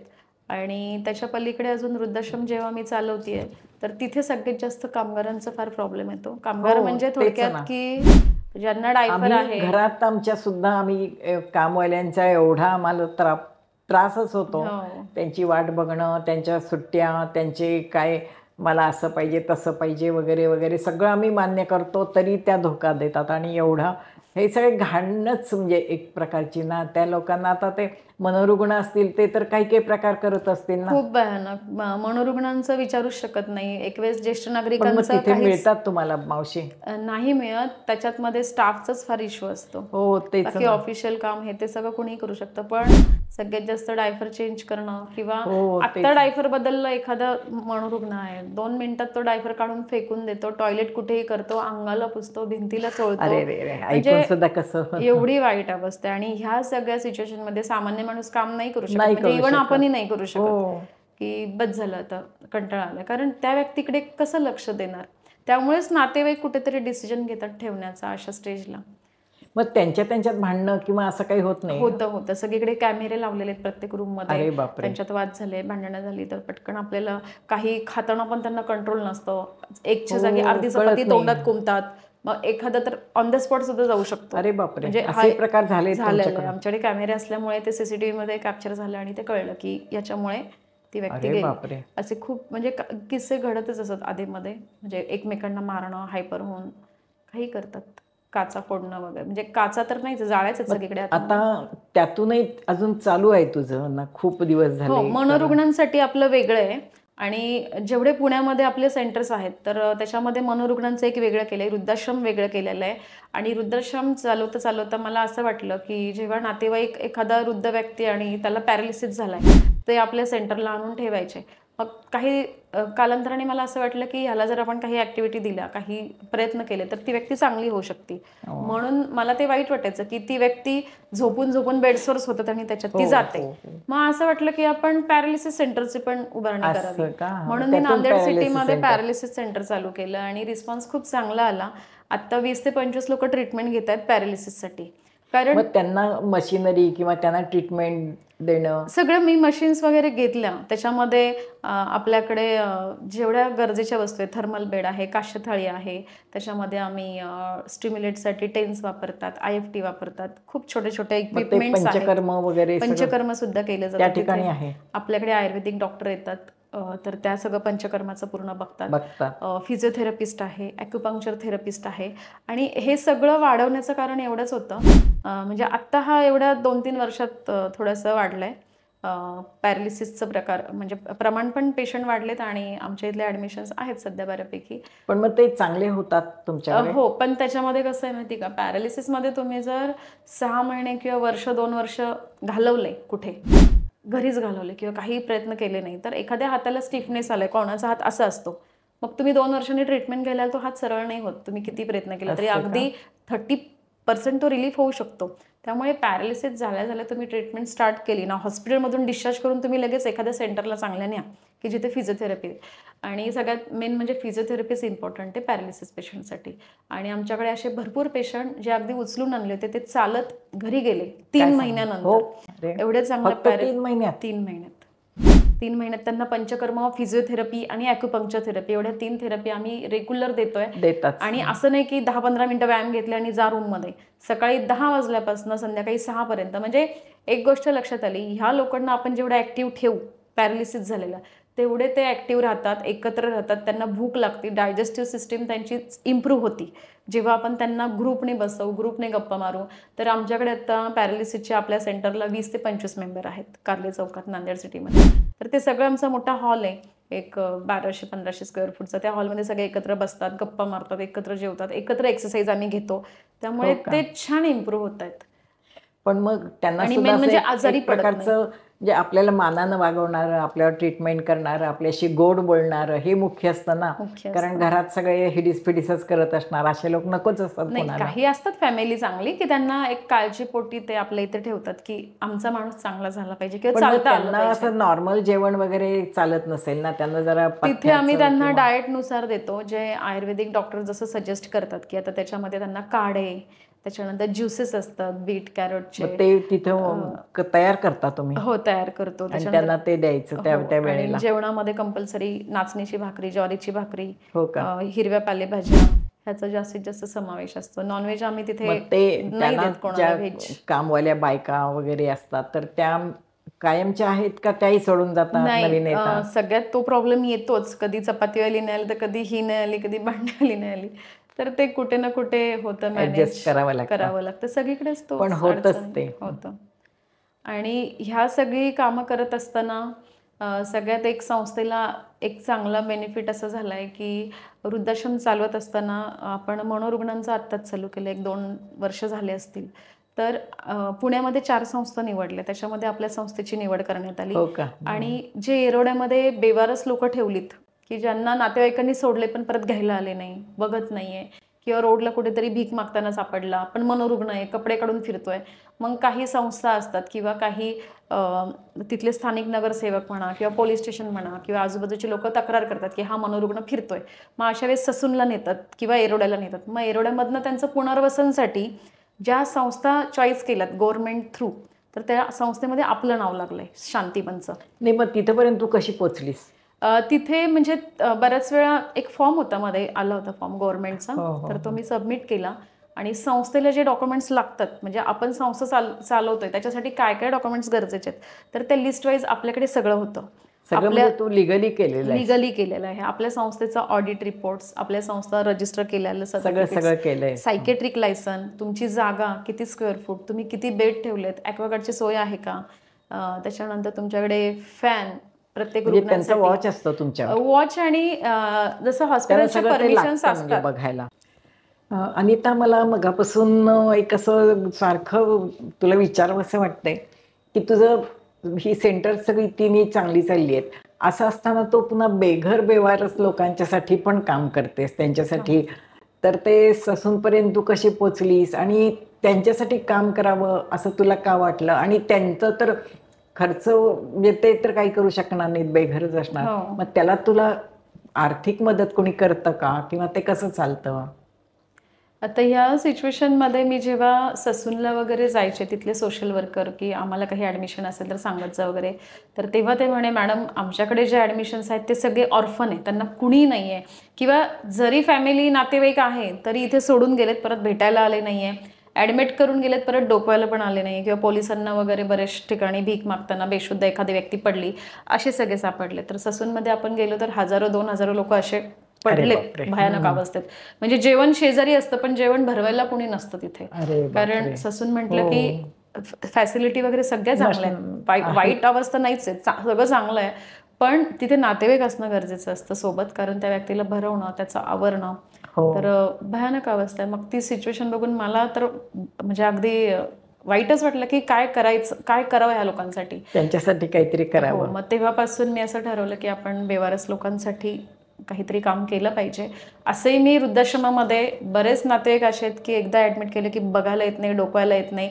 काही लोक तर त्यांचा खर्च, आत्ता मी तुम्हाला पॅरालिसिसची जी माहिती सांगितली की पॅरालिसिस सेंटर जे चालवते ना, त्यातनं जे काही प्रॉफिट राहतं किंवा ज्यांची मुलं आहे जे पे करू शकतात महिन्याला, त्यातनं जो काही आम्हाला प्रॉफिट राहतं ते पूर्ण पैसे जे आत्ता 100पेक्षा जास्त बेवारस लोक सांभाळतोय त्यांच्यासाठी ते पैसे वापरले जातात.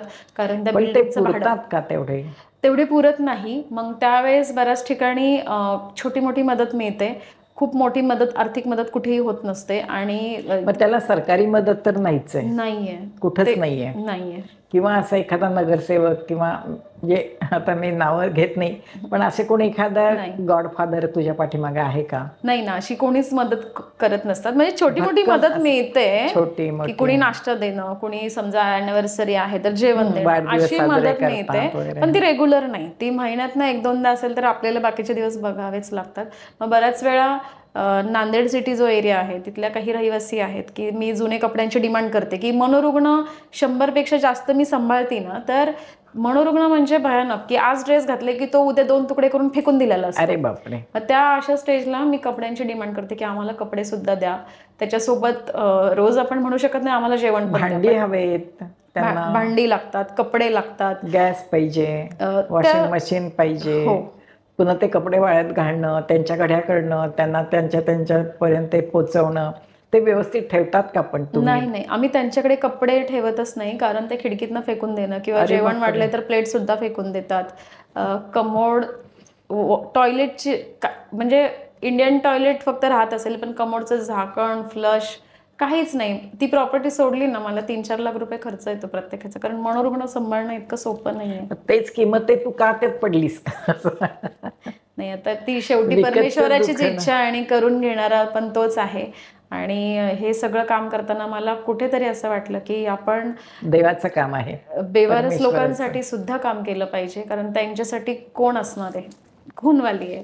त्यामुळे कुठेतरी असं खरंच वाटलं मला की तेही आपण पण काम ते केलं पाहिजे. बेवारस लोक त्रास पण देत असतील ना, भांडणं, जे आरडाओरडा नॉर्मल करणं. आहे ना, ते भीक मागून किंवा कुठेतरी काम करून पोट भरतात. पण जो मनोरुग्ण आहे ना, त्याला काहीच कळत नसतं, कारण हो. त्याच्या फॅमिलीने एक्सेप्ट नसतं केलेलं किंवा काढून दिलेलं असतं, तो मनोरुग्ण आहे. त्यामुळे ते असंही त्याचा शोध घेत नसतातच. आणि आत्ता एक अनुभव म्हणजे असा आहे की महाराष्ट्रातली लोक कमी आहे. MP, UP, आत्ता मध्ये 2-3 आंध्रामधले पण माझ्याकडे होते. फक्त नाव सांगायचे आंध्रा, पण आंध्रामध्ये कुठे राहतात, काय काही माहिती राहतात. नाही. आता ससूनमधनं जेव्हा ते बेवारस लोक येतात ना, तर ससूनचे सोशल वर्कर बरेच जण सांगतात की तुम्ही त्यांना पत्ता विचारा आणि त्यांना सोडून या. पण ते सोपं नाही ना सोडून येणं, आणि तिथे त्यांचं घर नाही निघालं तर आपला ट्रॅव्हल्स खर्च भरपूर मोठ्या प्रमाणात येतो. तर तो एक प्रॉब्लेम असतो मेजर.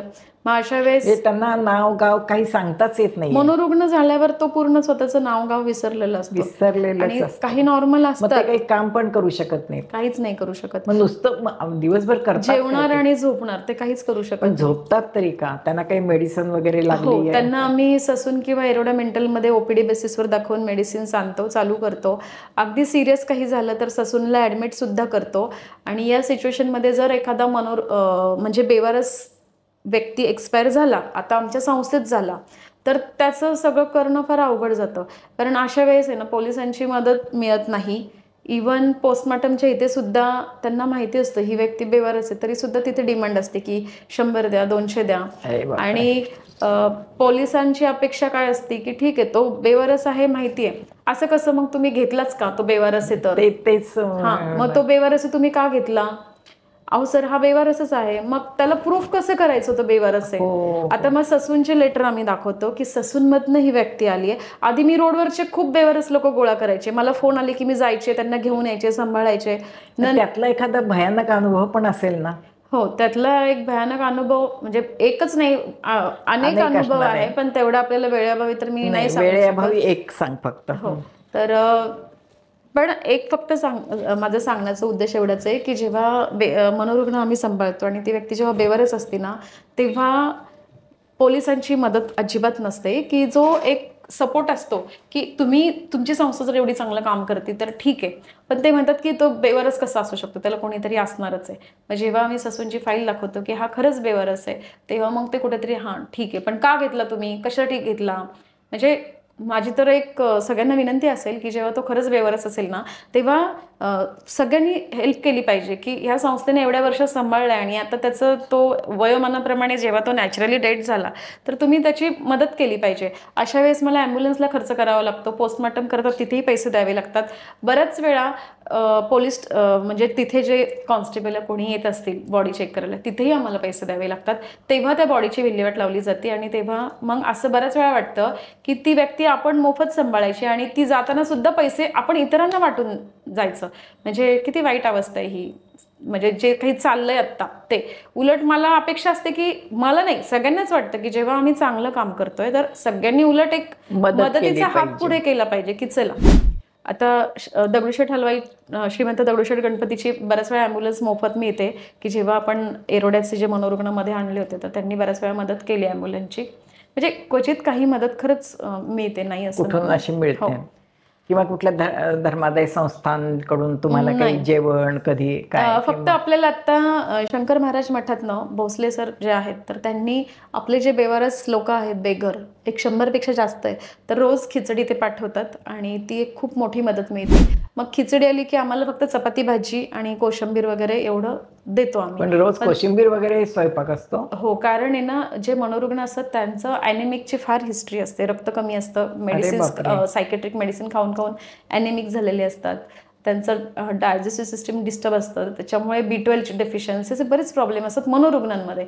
नॉर्मल माणूस अन्न ग्रहण करताना आनंदाने करतो, पण मनोरुग्ण खाताना आहे ना हायपर होऊन चिडचिड करून किंवा ताट फेकून देणं, म्हणजे त्याला कळत नाही की हे किती इम्पॉर्टन्स आहे. त्यामुळे त्याची प्रकृती आहे तशीच राहते किंवा बिघड झालेली असते. त्यामुळे अशा वेळेस त्याला मॅनेज करणं थोडंसं अवघड असतं, त्यामुळे अवघड आहे खरं. आहारामध्ये त्याला सगळं द्यावं लागतं. म्हणजे बीट आम्ही कंपल्सरी देतोच. हो का? बीट, रक्त काकडी, वाढण्यासाठी. रक्त चपाती, वाढण्यासाठी. भाजी, रस्सा भाजी असते आणि खिचडी असते जी मंदिरातनं येते.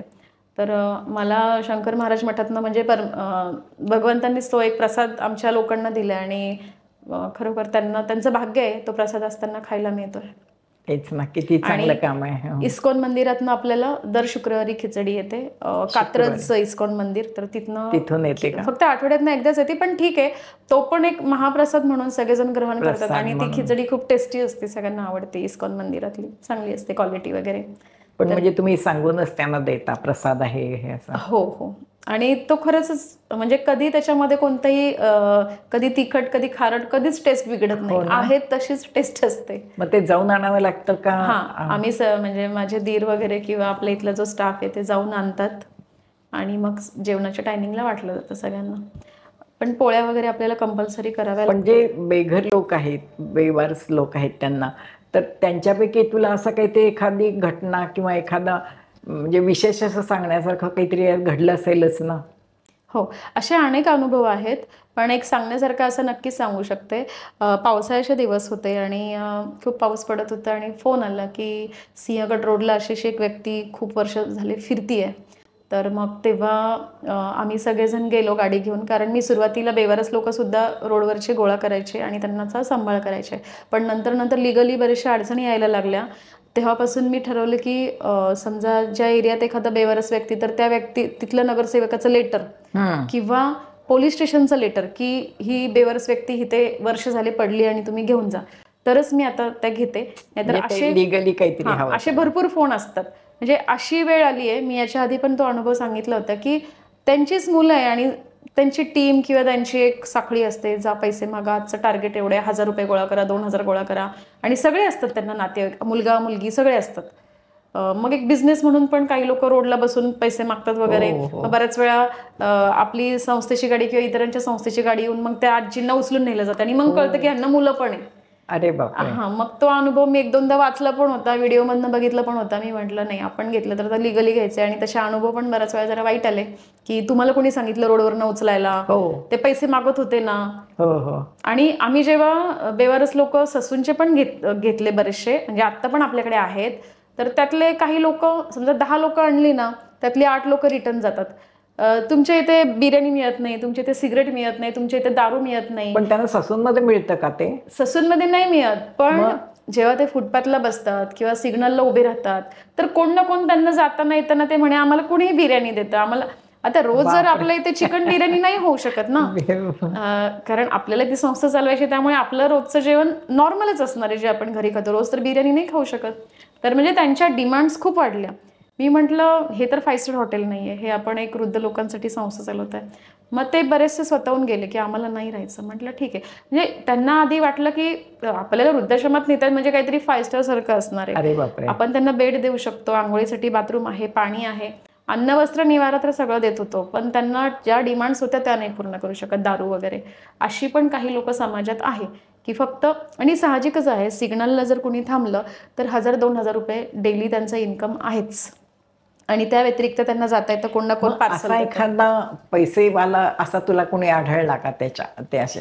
हो, मी तुम्हाला तो अनुभव सांगते ना. तर काहीतरी अर्धवट मध्ये मी तुझ्याकडनं ऐकलं होतं, ते आता सांग सगळ्यांनाच, आपल्या प्रेक्षकांना मजा वाटेल. हो नक्कीच. पावसाळ्याचे दिवस होते आणि खूप सारा पाऊस पडत होता आणि तेव्हा फोन आला की सिंहगड रोडला अशी एक व्यक्ती फिरतीये. तर म्हणजे आमची टीम तिथे गेली आणि तो पूर्ण मनोरुग्ण, पावसात भिजलेला, केसांच्या जटा वाढलेला, पूर्ण गुडघ्यापर्यंत पूर्ण केस आले होते, असं बरंच त्या व्यक्तीचं एक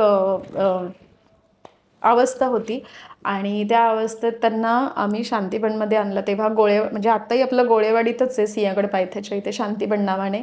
तर तिथे आणल्यानंतर मिनिमम त्याचं जे क्लिनिंग आहे ना करायला 3 तास गेले आमचे. 3 तास म्हणजे खूप वेळ गेला, कारण त्यांनी ज्या पॅन्ट घातल्या होत्या ना, 25 ते 30 पॅन्ट घातल्या होत्या अंगावरती, आणि पावसाळा होता आणि पूर्ण कपडे चिपकलेले होते. पण त्याला कसं काय सहन झालं? मनोरुग्ण होता ना तो. अरे बाप. आणि चिपकलेले म्हणजे त्याला कपडेच नसतेच चिकटले नव्हते, त्याची जी स्किन आहे ना अंगाची ती सुद्धा त्या कपड्यांना चिकटली होती. पण मग त्याला त्रास होत नव्हता?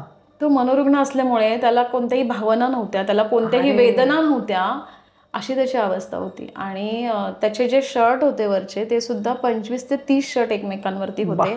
3 ते 4 तास त्याचे कपडे काढण्यात, ब्लेडने कट करण्यात, एवढे जाड जाड कपड्यांचा गठ्ठा होता. आणि मग त्याला क्लिनिंग करता करता करता त्याचे जे पाय आणि पूर्ण हात आहे ना, भाजल्यावर जसं स्किन निघते ना, तशी पूर्ण त्याची स्किन निघली होती पूर्ण शरीराची. आणि तरी त्याला वेदना होत नव्हत्या, कारण पाऊस येत होता, पावसात भिजला होता, चिखलाने भरला होता. मग त्याला आंघोळ घातली. आंघोळ घातल्यावर हे सगळं शेविंग्स केलं, पूर्ण इथपर्यंत त्या जटा वाढल्या होत्या त्याच्या. आणि एवढा वीक ना की तुम्ही विचारू शकणार नाही की तीच व्यक्ती. तुम्ही जर आता माझ्याकडे ती व्यक्ती पाहिली, अजून आहे तुमच्याकडे? आता 2000 मनोरुग्ण आहे. हो, अजूनही आत्ता नॉर्मल आहे. 22 मध्ये ही गोष्ट घडली, आता 25 चालू आहे. पण तुम्ही जर 3 वर्षातला कालावधी बघितला आत्ताचा, तर तो तुम्ही म्हणणारच नाही की ही तीच व्यक्ती आहे. तर एवढी चांगली ती इम्प्रूव्ह झाली. आणि मनोरुग्ण त्यावेळेस होती, पण आता ती एकदम नॉर्मल झाली, कारण चांगल्या लोकांच्या सहवासात ती आली. आणि मग त्याला आठवतं का आपण असे होतो? हो, आठवतंय. मला गाडी आली घ्यायला आणि मला उचलून नेलं, हे तो सांगतोय. मी चहा पित होतो आणि मला पोलीस आले धरायला वगैरे, असं सांगतो तो. पण ती जी अवस्था भयानक होती. आणि कपडे निघले, स्किन पण निघली, आणि त्याच्या पोटात अन्नाचा कणही नव्हता, जेवण नव्हतं केलं, पूर्ण पोट खाली बसलं होतं, पूर्ण सापळाच. म्हणजे 8 दिवस किंवा 4 दिवस जर उशीर झाला असता ना, तर तो गेला पण असता. एवढी भयानक अवस्था होती. डोळे खोल गेलेले. आणि मग त्याच्यानंतर त्याचं स्वच्छ क्लिनिंग केल्यानंतर आम्ही कपडे फाडतोय, तर प्रत्येक कपड्यांमधनं 10ची, 100ची, 200ची नोट येत होती, 500ची नोट येत होती. आणि हार्डली आपल्याला वाटलं 10-20 रुपये असतील, पण ते कपडे फाडता फाडता फाडता जवळजवळ 1 लाख रुपये निघाले. बापरे! मग ते सगळे असं तर ब्लेड कुठेही लागेल, मग ते व्यवस्थित नाही, काही मळलेल्या नोटा होत्या, अगदी पाण्याने भिजलेल्या, चिखलाने भरलेल्या. ज्या चांगल्या होत्या त्या वेगळ्या केल्या. कॉइन्स भरपूर निघाले, खूप पैसे. पण त्या व्यक्तीच्या पोटात अन्नाचं कण नव्हता, कारण त्याला ते पैसे कुठे वापरायचे हेच माहिती नव्हतं. म्हणजे लोक त्याला देत असतील, म्हणजे असून दारिद्र्य म्हणतात तशापैकी. आणि ते पैसे आणि त्या कपड्यांच्या आत आत आत आत टाकले होते, आणि ते पावसामुळे चिपकले होते सगळ्या अंगाला. म्हणजे अशा प्रकारे 1 लाख रुपये त्या फक्त कपड्यांमध्ये. कोणतीही पर्स नव्हती, काहीच नव्हतं, कोणते वॉलेट नव्हतं. ते पैसे असेच कुठे टाकले होते. आणि आता त्याच्यानंतर 1 महिना त्याचं ते स्किन इन्फेक्शन रिकवर करायला आमचे गेले, कारण त्याला बरंचसं स्किन इन्फेक्शन होतं, पूर्ण भाजलंच होतं ना अंग. मग ते कुणी केलं? ते सगळं आपणच, म्हणजे माझ्या स्टाफने, मी सगळं केलं. हां, पूर्ण क्रीम वगैरे लावून दिल्या, पूर्ण त्याचं क्लिअर झालं स्किन इन्फेक्शन. आणि आता तो इतका हेल्दी आहे, तब्येतीने वगैरे एवढं छान झालंय की तुम्ही ओळखणार पण नाही की ही तीच व्यक्ती आहे. तर आम्ही त्याला विचारलं की तू असं का केलंस आत्ता तो रिकवर झाल्यावर, की तू असं बाहेर फिरत का होता वगैरे. तर त्याने आम्हाला त्याचा अनुभव सांगितला की माझ्या बायकोचा राग माझ्या मनात आहे, आणि त्यामुळे मी घरी जात नव्हतो. बायकोबद्दल जो काही राग त्याच्या मनात आहे. आणि मग ते घरातल्यांनी त्याला मनोरुग्ण करून हेच केलं होतं. आणि बायकोविषयी त्याच्या डोक्यात जी संशय वृत्ती होती, त्यामुळे तो घरी जात नव्हता, बायकोशी बोलत नव्हता. पण मग घराचं पत्ता, नाव वगैरे सांगितलं का त्यांना? सांगितलं, पण तो घरी जायला तयार नाहीये. पण घरचे पण त्याला घ्यायला तयार नाहीत? घरातले घ्यायला तयार आहे, घरातले घ्यायला तयार नाहीये, कारण तयार असते तर मग एवढ्या वर्षात त्यांनी घरीच नेलं असतं ना. नाहीये. बायको वगैरे आहे त्याला? बायको आहे. म्हणजे ती काय म्हणाली ह्याच्याबद्दल? नाही, ज्यावेळेस आम्हाला ती व्यक्ती सापडली तेव्हा कुणीच नव्हतं. त्याच्यानंतर त्याला जसं आठवत गेलं ना, मग त्याच्यानंतर घरापर्यंत आम्ही शोधण्याचा प्रयत्न केला. मग त्याचे फॅमिली मेंबर भेटले, पण त्याला एक्सेप्ट करायला तयार नव्हते. म्हणजे अजूनही नाही आहेत. मग तो इथं व्यवस्थित राहिला? व्यवस्थित राहतोय. पण मग तो काही कामधंदा किंवा या लोकांना? नाही, तो आता वयोवृद्ध आहे फार, 70 ते 80 वय असेल, आणि त्याला ह्या एजमध्ये आपण काय काम सांगणार. पण आता हे नुसतं म्हणजे म्हणूनही आपण पण असं फुकट पोसायचं, तर त्यांना वेळ जाण्यासाठी म्हणून तरी तुम्ही काही उद्योग असं? मनोरुग्णांचं काय होतं, ते हार्डली 1 दिवस 2 दिवस करू शकतात. जे आता बेघर लोक आहेत, तो मनोरुग्णच होता आहे, पण एवढा ॲग्रेसिव्ह नाहीये, त्यातल्या त्यात तो नॉर्मल आहे. मग ते मतिमंद जे आहेत, आपण डिसेबिलिटीसाठी जी मुलं आहेत आपल्याकडे 16 वर्षाच्या पुढील ते 70 वर्षापर्यंत, जे आपल्याकडनं एरोडा मेंटल किंवा जे बेवारस ससूनमधले, तर त्यांच्यासाठी आम्ही शिलाई मशीन इनर व्हील क्लब त्या लेडीजने सगळ्या ग्रुपने मिळून दिली होती. आम्ही कापडी पिशव्या शिवण्याचं प्रशिक्षण देतो. पण काही ॲक्टिव्ह महिलाच करतात. बाकी महिला काय होतं, मेडिसिन्स वगैरे चालू असल्यामुळे त्या अशा एकदम स्टेबल आणि शांत जे काम काही Active करावं असं नसतात. त्यांना स्वतःला वाटतच नाही. नाही वाटत. आत्ता मी स्वतः आपल्या संस्थेतर्फे एक मुलगी आहे, तिचं लग्नही लावून दिलं. कारण ती आधी ॲबनॉर्मल होती आणि नंतर जेव्हा ती नॉर्मल झाली, तिला वाटलं की माझंही कुठेतरी लग्न व्हावं. आणि तेव्हा मी बऱ्याच लोकांना विनंती केली, मदतीचं आव्हान केलं, तर बऱ्याच लोकांनी मदत पण केली आणि त्या मदतीतनं आम्ही तिचं खूप चांगलं लग्न लावून दिलं. पण ती 2-3 महिने राहिली, पण त्याच्यानंतर तिच्या सासरी ती पुन्हा त्रास द्यायला लागली, हायपर झाली, सासूवरती अंगावर धावून जायला लागली. मग ती पुन्हा रिटर्न आपल्याकडे आली आता सध्या. म्हणजे अशी कंडिशन आणि काही ना काही म्हणजे असं आपल्याला खूप चांगलं वाटतं की ह्यांचं कुठेतरी आपण स्टेबल करून द्यावं, पण ते तेवढं नाही. पण मग अशा वेळेला ती मुलगी काही कामधंदा नाही का करत? काहीच नाही करत. आत्ताही आपल्याकडे आली तर म्हणजे तीच नाही, तिच्यासारख्या बऱ्याचशा मनोरुग्ण मुली आहेत, त्या मुलींना काहीच करायची इच्छा नसते आणि ते सवय त्यांच्या बॉडीला कशी झालेली असती, मेडिसिन खायचं आणि झोपायचं. पण काही आता शरीर म्हटल्यानंतर हालचाल पाहिजे, काही व्यायाम पाहिजे. सकाळी आपण तिथे योगा घेतो, जे मनोरुग्णांसाठी केलंय, जे ऑर्फन आहे, पूर्ण बेवारस लोकांचं जे सेंटर आहे, तर तिथे योगा, मेडिटेशन्स रोज असतं.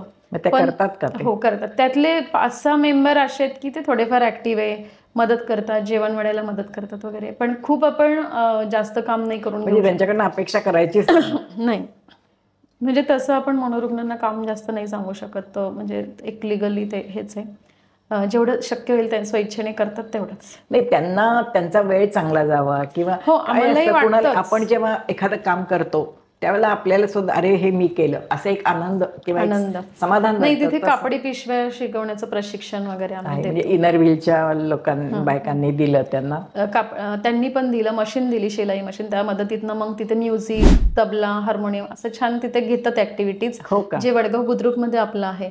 तर तिथे उलट मी तुम्हाला सांगेल, जर काही कोणाला मदत करायची असेल ना, तर ते आपलं पूर्ण बेवारस बेघर लोकांसाठी ती संस्था आहे वडगाव बुद्रुकमध्ये, शांतीबन मेंटल हेल्थ नावाने. तर तिथे जुने कपडे वगैरे तर मिळतातच मला, पण जर कोणाला काही मदत करायची असेल तर तशा ह्याच्यातनं पण करू शकतात. काही भांडी किंवा जुने कपडे, जर कोणाला वाढदिवस वगैरे करायचं असेल तर फर्निचर वगैरे रिन्युएशन करतात लोक, जुनं.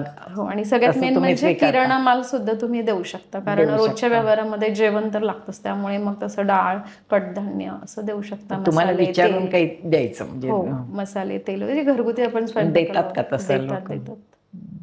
तर तिथे वडगाव बुद्रुकमध्ये मनोरुग्णांसाठी आहे. वारजेमध्ये आपण वृद्ध फक्त ठेवलेत, कारण वृद्ध आणि मनोरुग्ण एकत्र नाही ठेवू शकत. आणि इकडे जे वडगाव बुद्रुकमध्ये ते पूर्ण ऑर्फन आहे, पूर्ण बेवारस आहे, की त्यांना कुणी नाही आणि सगळेजण असूनही एक्सेप्ट करत नाहीये किंवा त्यांना माहीतच नाहीये आपला जन्म कुठे झालाय, आई कुठे, वडील कुठे, म्हणजे अशा अवस्थेत विसरलेले, काहीच माहिती नाहीये, काहीच. आणि आता तू जे एवढं सगळं काम करतेस, तुझा स्टाफ, तू म्हणतेस की त्या स्टाफमुळे हे सगळं शक्य आहे, पण काही निर्णय असे असतात की ते तुलाच घ्यावे लागतात. म्हणजे मला असं आठवतंय, आपण दोघे एकदा चाललो होतो, म्हणजे बरेच वेळेला आपण काही कारणानं एकत्र असतो, पण तुझे सतत फोन चालू असतात आणि मी आपलं नुसतं तुझ्या फोनवरचं बोलणं ऐकत असते. त्यावेळेला असा फोन आला की त्या आजोबांच्या कॅथेटर मोडून पडलेलं आहे आणि त्यावेळेला आपण खूप लांब होतो, तिथं पोचू शकणार नव्हतो आणि त्या आजोबांची, तर त्यावेळेला तू जे काही निर्णय केलेस ना ते मी विसरू शकत नाहीये, ते मला असे. तर तो एकदा सांग ना अनुभव, तुझ्या शब्दात सांगितलं की सगळ्यांना बरं वाटेल. म्हणजे बऱ्याच वेळा असे फोन येतात, कारण काय होतं, जे आता ऑर्फन आहेत, आपण जे बेवारस लोक सांभाळतो, तर अशा वेळेस मी डॉक्टरांना फोन केला की व्हिजिटला येतं का, पण त्यांची कन्सल्टिंग जी असती इमर्जन्सीमध्ये येतात ती नाही परवडत आपल्याला. अशा वेळेस समजा कोणाला कॅथेटर करायचं असेल किंवा कॅथेटर निघला असेल तर मी व्हिडिओ कॉल थ्रू थोडंसं गाईड करू शकते, किंवा अशा वेळेस मी तिथे स्वतः जाऊन त्या गोष्टी करते. म्हणजे फोनवर किंवा व्हिडिओ कॉल थ्रू अशा गोष्टी सांगणं थोडंसं सेन्सिटिव्ह भाग असतो, आपण तसा डिसिजन मी घेत नाही. पण जर डिस्कनेक्ट झाला असेल काय, आपण तिथून लांब असेल तर त्यावेळेला ते तसं करणं. जे ऍक्टिव्ह व्यक्ती वाटतं ना, आता आमचे जेवढे मेंबर आहेत शांतीबनचे, म्हणजे माझे फॅमिली मेंबरच, मी स्टाफ असं कधीच नाही म्हणत, तर त्यांना मी सांगते की बा अशी प्रोसिजर करा. तर काही हुशार असतात ते पटकन करतात, पण ज्यांना काही कळत शिकवून नाही मग मी ठेवलंय त्यांना. त्यांना नाही सांगू शकत, कारण चुकीचं काही झालं तर एखाद्याचा जीव नको जायला. तर ते त्यावेळेला तू जे सांगितलंस त्यांना असं करा तसं करा वगैरे वगैरे, आणि त्यातून ते एका क्षणी तो कॅथेटर निघाला. आणि खरंच म्हणजे मी त्यावेळेला तुझ्या गाडीत टाळ्या वाजवल्या की खरं म्हणजे इतकं की हिनं सांगितलं, तिला तिथून ते दिसत होतं की, आणि त्या क्षणी तू गाडी पण चालवत होतीस आणि ती गाडी आपण मेन रोडने येत होतो, ट्रॅफिक जाम इतका, आणि मला जीव मुठीत धरून मी बसलेले होते की ही ॲट ए टाइम किती कामं करते ही मुलगी. गाडी चालवतीये, त्या रुग्णाकडे लक्ष देते, मधूनच एखादा इमर्जन्सी फोन येतो तो पण तू अटेंड, 1 मिनिट त्यांना सांगून की तो काय असेल तर तेही तू करत. तर अशी एक अष्टावधानी अशी व्यक्ती आहेसच तू जरी तुला वाटत नसलं तरी. आणि हे जे तुझ्यात म्हणजे मूळ थोडं असणारच आहे, त्यातनं आजीचं मार्गदर्शन म्हणा, उपदेश म्हणा, हे असेल, आणि परमेश्वराची कृपा.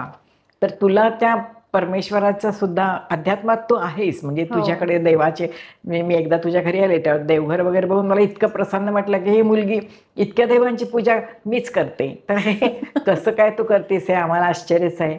तर तू परवा पंढरपूरच्या वारीला पण एक दिवस गेली होती, त्यातलं थोडक्यात जरा आपल्या प्रेक्षकांना सांग. हो, यावर्षी कसं ठरवलं, दरवर्षी समजा मी ज्या एरियात राहते त्या सोसायटीतले मेंबर दरवर्षी पुणे टू सासवड चालत जातात. मग यावर्षी म्हटलं की आपण चालवण्यात एनर्जी घालवण्यापेक्षा आपले जे शांतिवनमधले जे माझे मेंबर आहेत, फॅमिली मेंबर आहे शांतिवनचे, तर म्हटलं आपली एनर्जी तिथे खर्च करण्यापेक्षा यावेळेस आपण त्या ठिकाणी जाऊन वारकऱ्यांची सेवा करायची. यावेळेसचा कन्सेप्ट मी असा ठेवला होता. आणि यावर्षी जे जे इच्छुक होते, म्हणजे वृद्धाश्रमातले सगळ्याच आम्ही मेंबरला नेलं असतं तर इथे आजी आजोबांची सेवा करायला कोणीच राहिलं नसतं. त्यामुळे जेवढं शक्य झालं त्यातले 50% आम्ही नेले आणि तिथे सगळ्यांनी अगदी भक्तिभावाने इतकी छान सेवा केली की आपली एनर्जी चालवण्यात घालवण्यापेक्षा त्यांची तिथे पायाची यावर्षी आम्ही मसाज केली. आणि त्यामुळे तिथले जे वारकरी होते ना, म्हणजे खूप अगदी गर्दी होती, पण आमच्याकडे मॅनपॉवर कमी होती. मग त्यामुळे मॅनपॉवर कमी असल्यामुळे तरी तुम्ही शक्य नाही झालं. संध्याकाळपर्यंत न थकता आम्ही रात्री 2ला आलो, पण बापरे. आणि ती अवस्था बघितली ना, जे वारकरी चालत होते ना, त्यांच्या पायाला कोणाला फोड आले होते, कोणाचं स्किन निघली होती, सालपट निघलं होतं. आणि आपला पाय नॉर्मल सॉफ्ट असतो, आपण जे काफ्ट म्हणतो किंवा पोटरी म्हणतो मराठीत, सॉफ्ट असतो. त्या जेवढे जेवढे चालत होते ना, त्यांचे दगडासारखे फील येत होता हाताला, दगड एवढे भयानक. तरी पण ते चालतच होते. कोणाची पायाला बुटं चावली होती, कोणाला चप्पल चावली होती, कोण बिना चपलीचं चालत होतं. आणि सगळ्यांच्या पायाला खड्डे रुतलेले, असे स्किन निघलेली, फाटलेलं अशी अवस्था होती. ती सेवा केली आम्ही. म्हणजे तुझं स्वतःच एक असं युट्यूब चॅनेल तू चालू केलेस, ते रोज काहीतरी व्हिडिओ त्याच्यावर, तर त्यामध्ये इतक्या कहाण्या, त्या म्हणजे प्रत्येक मेंबरची तू त्या आजींच्या बरोबर इतकं अटॅचमेंट आहे की अगदी त्यांना अगदी गळ्यात घालून, पाठीवरनं हात फिरवून, त्यांना जे आवडेल तसं त्यांच्याशी बोलवून, कुणाला रागवून, कुणाला समजावून, असं जे करतेस ते तुला कसं काय जमतं एकटीला? मला पहिल्यापासून ज्येष्ठ नागरिकांविषयी एक सहानुभूती आणि एक प्रेम आहे. कारण माझ्या आजीविषयी मला खूप अटॅचमेंट होती आणि अजूनही आहे. आणि त्यामुळेच आजीच्याच नावाने मी ही संस्था चालवते. त्यामुळे इथले जेवढ्या आजी आहेत ना, त्या सगळ्या माझ्या आजी आहेत. म्हणजे माझी एक आजी गेली, पण मला एवढ्या सगळ्या आजी मिळाल्या.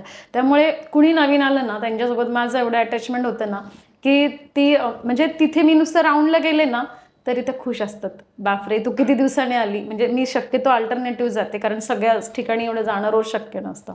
पण ते खुश होतात. नुसतं मी जरी विचारलं ना कशा आहेत, फक्त तू रोज येत जा आणि आम्हाला विचारत जा. म्हणजे मी काय देव किंवा डॉक्टर नाही, पण त्यांना एक खूप सॅटिस्फाईड होतं मी गेले की. आणि मला पण जवळीक वाटतं त्यांच्याशी गेलं तर. आणि अक्कलकोटच्या स्वामी समर्थांच्यावरही तुझी भक्ती आहे, तर ते समर्थांचं, स्वामी समर्थ असं म्हणतात, भिवू नकोस, मी तुझ्या पाठीशी आहे. तर तसे पण तुला काही अनुभव आले असतील ना, कारण तू त्यांच्या, परवा तर तुझ्याकडे यज्ञ झाला, मी आले होते त्या घरी, यज्ञ केला, तू मोठी मूर्ती आणली आहे, आधीची छोटी पेंटिंगला दिली, त्यांची पूजा घर वगैरे असं छान केलेलं आहे. त्या रांगोळ्या वगैरे स्वतः तू काढल्यास, फुलांच्या पाकळ्या वगैरे हे. तर हे सगळा इतका उत्साह तुझा बघून आम्हाला सुद्धा काहीतरी तुझ्याविषयी करावं असं वाटतंय. तर त्या महाराजांनी तुझ्यावर काही कृपा केली, कारण हा एवढा पसारा सांभाळणं सोपं काम नाही आहे. आज एकूण किती लोक आहेत तुझ्याकडं एकूण? आता जवळपास 350-400 लोक आहेत, सगळे आपले ज्येष्ठ नागरिक, आणि मनोरुग्ण, त्यांचे वेगळे वेगळे, काही पॅरालिसिस वाले, काही नुसतेच वृद्ध, काही मतिमंद, काही बेघर, काही ठारखोळेच म्हणायला पाहिजेत, काही अल्कोहोलिक म्हणजे व्यसनग्रस्त वगैरे असं. तर अशा वेगवेगळ्या लोकांशी तुला संपर्क साधून त्यांना चांगलं करायचंय, त्यांना माणसात आणायचंय, आणि त्यासाठी तुझी ही सगळी धडपड चालते. आणि त्यावेळेला असं वाटतं की हे कसं काय ती करू शकते, तर त्यावेळेला स्वामी समर्थच तुझ्या पाठीशी आहेत हे पटतं. तर त्या स्वामी समर्थांचा तुला एखादा काही अनुभव असा आलेला आहे का? तू जातेस त्यांच्या अक्कलकोटला वगैरे दर जाते महिन्याला मी जात असते अक्कलकोटला. आणि ते आहेत म्हणजे तुझ्या पाठीशी आहेत, कारण परमेश्वराशिवाय आपण एवढ्या गोष्टी करू शकत नाही. मला बरेच जण प्रश्न करतात की जेव्हा तू एवढ्या संस्था चालवते तर तुला पैसे कोण देतं, किंवा फायनान्स कोण करतं, आर्थिक मदत कोण करतं. आणि मी खरंच सांगते की बऱ्याच वेळा अकाउंटला काहीच पैसे नसतात, किंवा एखाद्या प्रॉपर्टीचं भाडं द्यायचं आहे, किंवा किराणा माल भरायचा आहे, तर कुठे ना कुठे ते संध्याकाळपर्यंत अमाऊंट आलेली असते. म्हणजे कुणी ना कुणी ट्रान्सफर करतच. म्हणजे असं कधीच झालं नाही आत्तापर्यंत की माझ्याकडे काहीच नाही आणि मी खूप म्हणजे अडचणी येतात, शेवटी माणूसच आहे, पण त्या कुठे ना कुठे लगेच सॉल्व्ह होऊन जातात. आणि ते स्वामींच्या कृपेनेच सगळ्या गोष्टी होतात. अनुभव तसे खूपच आहे, कारण अगदी स्ट्रगल लाईफ, आणि आत्ता इथपर्यंत आत्ताही मी स्ट्रगलच करते, काय अगदीच आपल्याला सगळ्या गोष्टी आयुष्यात रेडीमेड मिळत नाही. आणि त्या न मिळाल्याच सांगणार, ती सवय झाली की ते सगळं आयतं घ्यायची सवय पडते. त्यामुळे जे आत्ता आहे त्यात मी खुश आहे. पण जर एखादा किस्सा जर तुम्ही विचारला की काय, तर मी सांगेल तुम्हाला की माझे मिस्टर आत्ता 2 वर्षापूर्वी खूप सिरियस होते, आणि त्या कंडिशनमध्ये त्यांचा ॲक्च्युली घशाचा प्रॉब्लेम आहे, मी तुम्हाला सांगितलं. त्यांना स्वरयंत्राचे इथे असे छोटे छोटे नोड्स येतात, 4 टाईप येतं, आणि ते वाढत जातात, ग्रोथ होते त्याच्याने, त्याचं ऑपरेशन करावं लागतं दर 3-4 वर्षांनी. शक्यतो ते स्वतःची काळजी घेत नाही की आपल्याला काहीतरी त्रास होतो आणि आपण ते जाऊन ऑपरेशन केलं पाहिजे. तर आत्ता 1.5 वर्षापूर्वीची गोष्ट होती, ते 3-4 वर्षातनं ऑपरेशन करावंच लागतं. माझं लग्न झाल्यापासून 3री का 4थी वेळ होती ही ऑपरेशन करायची. तर त्यांना दम लागत होता 15-20 दिवसांपूर्वी. तर त्यांना वाफ वगैरे सगळं दिलं, नेबुलाइज केलं, डॉक्टरांकडे जाऊन आले जिथे ट्रीटमेंट चालू आहे. तर मी रोज विचारायचे काय सांगितलं, नाही वाफ घ्यायला सांगितली, वाफ घ्यायला सांगितली. म्हटलं ठीक आहे. आणि ते सगळं झाल्यानंतर आम्ही एका वाढदिवसाला गेलो होतो, तिकडनं आलो आणि एकदम ब्रेथलेस, म्हणजे जसं आपण लास्ट स्टेजला करतो डोळे वगैरे वरती. म्हटलं काय होतंय, नाही म्हणे मला दम लागतोय. मग आता मी स्वतः मेडिकल फील्डमध्ये असल्यामुळे मला पटकन कळलं की काहीतरी होतंय. मग मी गाडीत घेतलं आणि मी स्वतःच्या हॉस्पिटलला होते तिथे नेलं. मग तिथे कॅज्युलिटीत बघते तर ऑक्सिजन लेवल 40वर गेली होती, 30 ते 40. जेव्हा कोविडमध्ये पेशंटचं लंग्स पूर्ण जायचं तेव्हा 30-40 ऑक्सिजन लेवल व्हायची, तेव्हा त्यांची ऑक्सिजन लेवल 40 वगैरे झाली. आणि 40 झाल्यानंतर म्हणजे मला वाटलंच नाही राहतील, कारण पूर्ण बॉडी सायनस झाली होती, पूर्ण निळी बॉडी पडली होती, की जेव्हा ऑक्सिजन लेवल ऑटोमॅटिक कमी होते तेव्हा आपलं शरीर पूर्ण निळं पडतं. मग त्या कंडिशनमध्ये ICUमध्ये घेतलं. ICUमध्ये घेतल्यानंतर सगळ्यात मेन म्हणजे व्हेंटिलेटर चालू केलं. व्हेंटिलेटर लावून पण बॉडी सपोर्ट करत नव्हती, कारण डॉक्टरांना कळलंच नाही की आतमध्ये एवढी मोठी गाठ आहे. आणि मी ज्या दिवशी म्हणजे आतमध्ये एंट्री केली ICUमध्ये, तर मी माझी नाईट म्हणजे ICUमध्ये ड्युटी असताना जे डॉक्टर होते तेच डॉक्टर मला 6 वर्षांनी त्याच जागी दिसले. आणि ते मला पटकन बोलले की माझी आज 4-5 वर्षानंतर इथे ड्युटी लागली आहे, आणि तेही 1 दिवसासाठी. आणि त्यांनी मला ओळखलं आणि त्या सिस्टरना म्हटलं हो. तर त्यांचं नाव गणेश असं होतं. आणि म्हणजे त्यांच्या जागी दुसरं कोण असतं तर आपण जेव्हा ETT टाकतो, एंडोट्रेकियल ट्यूब आतमध्ये टाकतो नाकातनं, तर इथे डायरेक्ट आत जाती. पण माझ्या मिस्टरांच्या सिच्युएशनमध्ये गाठ इथे आतमध्ये होती, स्वरयंत्र आणि श्वासनलिकेच्या मध्ये गाठ होती, आणि त्या गाठीचा प्रेशर श्वासनलिकेवर आल्यामुळे श्वासनलिका दबली होती. त्यामुळे श्वास घेता येत नव्हता आणि सोडता येत नव्हता, कारण पूर्ण पॅक, जसं एखादा गोळी खाल्ल्यावर पूर्ण ब्लॉक होतं तसं झालं होतं. आणि त्यांनी कोणताही विचार न करता, कारण अशा वेळेस डॉक्टर रिस्क घेत नाही, कारण आतमध्ये काहीच दिसत नाही, ट्यूब कशी टाकणार. कारण डॉक्टर जेव्हा ट्यूब टाकतात तेव्हा आतमध्ये दिसतं होल, तेव्हा ते ट्यूब टाकतात. आणि त्यांना आतमध्ये पूर्ण काहीच दिसलं नाही, पूर्ण ब्लॅक, म्हणजे असं सगळं ती वाढलं होतं ना, ग्रोथ झाली होती. त्यांनी कोणताही विचार न करता ती ट्यूब डायरेक्ट टाकली, आणि ती आतली जी सिस्ट होती, गाठ होती, ती पूर्ण फुटली. आणि त्यातले काही कण तोंडातनं बाहेर आले आणि काही आत गेले. आणि तेव्हा ती ट्यूब आत गेल्यामुळे तो रास्ता पूर्ण रिकामा झाला आणि श्वास घेणं सोडणं सोपं पडलं. आणि 2 दिवस मिस्टर व्हेंटिलेटरवरती होते. पण त्या डॉक्टरांनी त्यावेळेस तो डिसिजन नसता घेतला आणि दुसऱ्या डॉक्टरांची वाट बघत बसले असते की तुम्ही या आणि ट्रकियाटॉमी करा. ट्रकियाटॉमी करणं म्हणजे इथनं होल पाडणं, तर ती प्रोसिजर करायला वेळ लागतो. पण वेळ त्या लागतो. स्वतः डॉक्टरांनी तो डिसिजन तिथल्या तिथे घेतला आणि ट्रकियाटॉमी केली. कारण ते तुझे म्हटले ते एकेकाळचे कलिग होते, त्यामुळे त्यांनी ते म्हणजे ही आपली बहीण आहे असं समजून. नाही, मला त्यांनी ओळखलेच गेल्या आणि म्हणजे ती जी सिच्युएशन होती ना, तो मॉनिटर आणि ते माझे मिस्टर जे झोपले होते त्या मॉनिटरवरती आपण ज्या ECGच्या हे बघतो रेषा येतात त्या पूर्ण स्ट्रेट आल्या होत्या. अरे ECGच्या हार्टबीट्स पण पूर्ण स्ट्रेट आले होते. आणि त्या डॉक्टरांच्या रूपात आहे ना, म्हणजे मी इमॅजिन केलं का ते खोटं होतं खरं होतं माहिती नाही, पण त्या डॉक्टरांच्या रूपात मला एक उंच मूर्ती दिसली त्या ICU मध्ये, खूप उंच. म्हणजे असं ते मी अशी वरती बघितलं त्यांना, म्हणजे ते मी इमॅजिन केलं होतं का काय अजूनही मी तो विचार करते, पण ते स्वामीच होते आणि खूप मोठी उंच अशी मूर्ती दिसली स्वामींची. आणि 2 सेकंदात ते सगळं नाहीसं झालं आणि त्या मॉनिटरवर परत लाईनी आल्या. म्हणजे ऑक्सिजन लेवल अगदी खरंच 80 ते 90 वरती ते दिसलं जेव्हा ती ट्यूब आतमध्ये गेली. पण तो क्षण म्हणजे मी अजूनही विसरू शकत नाही. आणि म्हणजे ऐकताना आमच्या सुद्धा अंगावर काटा आलेला आहे. पण ते त्या क्षणी अशी व्यक्ती भेटणं, गणेश म्हणजे खरोखर दुःख हरता सुख करता म्हणतात तसं नावाप्रमाणे ते तुला धावून आले. म्हणजे ही सगळी स्वामींचीच कृपा आहे, ही योजना सगळी असं होणार आहे. म्हणजे 3-4 वर्षातनं त्यांची ड्युटी अचानक लागणं आणि त्यांनीच ती प्रोसिजर करणं. कारण एखादे शिकाऊ डॉक्टर या कुणी असते तर ती ट्यूब टाकली नसते, कारण ते डायरेक्ट सांगतात की आम्हाला आतमध्ये दिसत नाही, आम्ही नाही टाकू शकत. नाही करणार, बरोबर. त्यांनी फक्त माझ्याकडे बघून ती ट्यूब इन्सर्ट केली आणि ते म्हणे काही होऊ दे, आपण ट्राय करू, राहील किंवा जाईल. आणि ते नॉर्मल झाले. मग 2 दिवस व्हेंटिलेटर होतं, मग काढलं आणि मग इमर्जन्सीमध्ये ते ऑपरेशन केलं, ती गाठ रिमूव्ह केली आणि आता ते नॉर्मल आहे. म्हणजे तेव्हा हे स्वामींची कृपा काय म्हणतात तेच ना. म्हणूनच तू त्यांच्याबद्दल करत असतेस, विठोबाचं करतेस, देवाचं धर्माचंही तुझं चालूच असतं. त्या वृद्धांच्यासाठी त्यांचं मनोरंजन व्हावं म्हणून तू आमच्यासारख्यांना बोलवून तिथं व्याख्यानं किंवा प्रवचनं किंवा गाण्याचे प्रोग्रॅम, तर त्यावेळेला असेच मी माझ्या मैत्रिणींना घेऊन तुझ्यासाठी म्हणजे त्या ठिकाणी गाण्याचा प्रोग्राम, तर ते अक्षरशः इतके म्हणजे फरमाईश करत होते आणि त्या स्वतः बायका नाचत होत्या, त्या गाणारीला पण आपल्याबरोबर घ्यायच्या. तर हे जे त्यांना स्वातंत्र्य तिथं तुझ्यामुळे मिळालेलं आहे किंवा त्यांना हवं असतं ते, कारण रोजच्या रुटीनमधून काहीतरी पाहिजे त्यांना. काही कुठल्या नाटक सिनेमाला जाता येणारच नाही आहे घरच्या. तरी तुम्ही मला वाटतंय TV वगैरे त्यांना दिलेला आहे. TV वगैरे दिला आहे, कारण त्यांना एंटरटेनमेंटसाठी काहीतरी पाहिजे पण तरी ते कृत्रिम वाटतं हे आहे किंवा कुणीतरी आपल्याशी बोलतंय, आपल्यासाठी कुणीतरी आलंय असं जे एक भावना. त्यामध्ये किती इतके आनंदी चेहरे. आणि त्यातले मला येऊन भेटले ते, अहो आम्ही कोकणस्थ ब्राह्मण आहोत बरं का, आमची मुलं IT क्षेत्रात आहेत बरं का, पण हो ते सांगू का की काय म्हणजे असं घरची ग्रहछिद्र सांगू नयेत, परंतु मग घरच्यांच्या त्या अशा विखारी नजरा बघण्यापेक्षा आम्ही इथं स्वाभिमानानं राहतो. आणि ते म्हटले की आम्हाला बाहेर जायला परवानगी आहे, फक्त इथं सांगून जायचं, आमचं आम्ही बाहेर पडतो, हिंडतो, फिरतो, जेवण इथलं खूप छान असतं. आता ते चांगले आणि आम्ही इथं आनंदात राहतो आणि आम्ही इथंच राहणार. तर हे जे आहे हे क्रेडिट तुला मिळालेलं आहे अक्षरशः. म्हणजे तू एक देवदूत बनूनच त्यांच्या आयुष्यात आलेली आहेस असं त्यांची भावना त्या ठिकाणी मिळाली.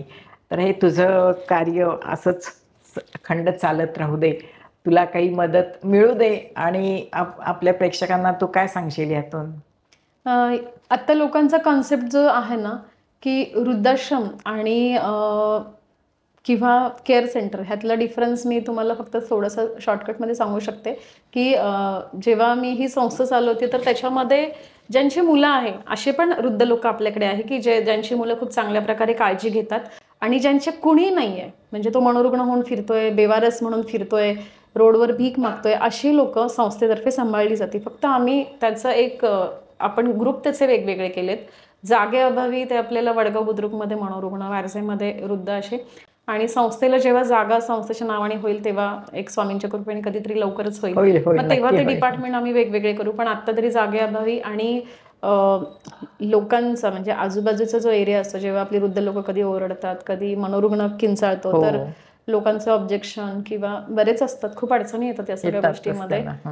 हं. बऱ्याच वेळा आम्हाला नोटीस पण दिली जाते, बिल्डिंग खाली करा, तुमच्यामुळे त्रास हो, होतोय वगैरे. म्हणजे हो. खूप फेस करावं लागतं ह्या सगळ्या गोष्टी करताना. इतकं सोपं नाहीये हे. पण ठीक आहे, आता जे चाललंय ते आम्ही, आणि माझ्याकडे तुम्ही जसं म्हणालात की ती लोकं खुश असतात, कारण ती लोकं माझ्याकडे जी आता वृद्धाश्रमात आहेत ती 10 वर्षापासून आहेत. कोणाला 9 वर्ष झाले, कोणाला 8 वर्ष झाले, आणि त्यांना त्या जागेची किंवा माझी आणि मला त्यांची इतकी सवय झाली ना, ते कुठेच जात नाही सोडून. आणि खूप छान बॉन्डिंग झालंय सगळ्यांसोबत, एक अटॅचमेंट झाली आहे. आणि उलट मला आणि ते म्हणजे वयोवृद्ध पण आहेत ना, काही 80च्या वरचे पण लोक आहेत, हो, आहे ना. 83-86. 101 हो, इयर्सच्या परवाचा तो वर्षाच्या व्हिडिओ आजी तुम्ही तुझं बघितलं. स्वतःचं चॅनेल तू चालू चॅनल आहे, केलंयस. शांतीबन वृद्धाश्रम नावाने यूट्यूबचं चॅनल आहे. पण लोकांचा खूप चांगला प्रतिसाद मिळाला. एवढ्या 1-2 महिन्यातच खूप ॲक्टिव्ह आम्ही राहिलो आणि चांगला प्रतिसाद मिळाला. लोकांच्या खूप साऱ्या कमेंट्स पण होत्या. एक महाजन ताई आहेत, त्या म्हटल्या तुमचं स्वतःचं पर्सनल लाईफ मला सांगा. तर म्हणूनच आपण आज इथे आलोय. म्हणून आज तुम्हाला शेअर केल्या सगळ्या गोष्टी. आणि फॅमिली सगळी काही आहे मला, पण शेवटी कर्ता करविता परमेश्वर आहे आणि करून म्हणजे घडवणारा पण तोच आहे. आणि प्रत्येक काम हे आपल्यालाच करावं लागतं सोबत, आणि मरेपर्यंत कोणी येत नसतं याच्यामध्ये. मला स्ट्रगल भरपूर आहे किंवा एफर्ट्स भरपूर घ्यावे लागतात. सगळ्या गोष्टी रेडीमेड नाही मिळत, आणि कोणतेही काम असू दे स्ट्रगल तर असणारच आहे. त्याच्यामुळे सगळं मी एकटीच करते. मॅनपॉवर कमी पडते बऱ्याच वेळा, पण आमचे जे शांतीबनचे फॅमिली मेंबर आहे, जो आमचा स्टाफ आहे, तो काही खूप चांगला आहे की कधी मला एनी टाईम काही अडचणी आले तर मदत करतात. आणि फॅमिली बॅकग्राऊंडमध्ये सगळे सासू, आजी सासू, सासरे, मिस्टर आहेत.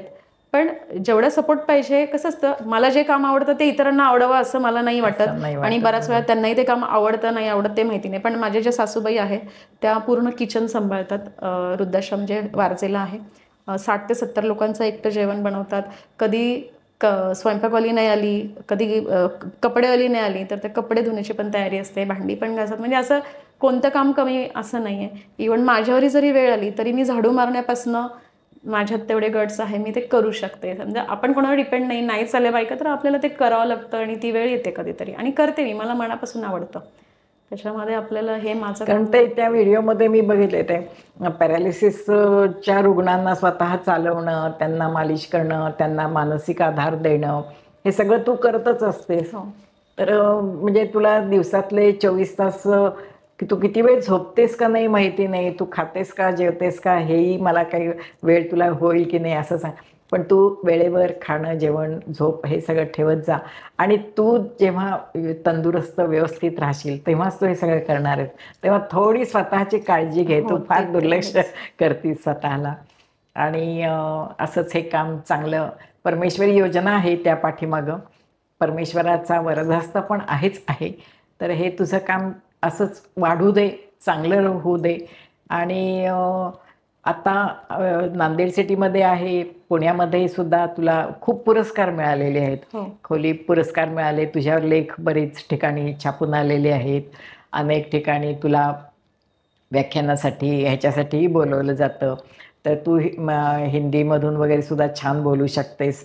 आणि आता जे यूट्यूब चॅनेल चालू केलेस त्याच्यामध्ये सुद्धा तू असं छान त्यांना बोलतं करतेस, त्या हो, आजींना मला बोलतं खूप साऱ्या करतेस. आणि कमेंट्स पण आल्या, तू किती आणि छान हां, त्यांच्याशी संवाद त्यांच्याशी बोलणं, करतेस. त्यांना बोलतं करणं, त्यांना आधार देणं, त्यांच्या अंजारणं गोंजारणं, काही लोकांना ते करावंच लागतं, त्याशिवाय ते बोलत नाही.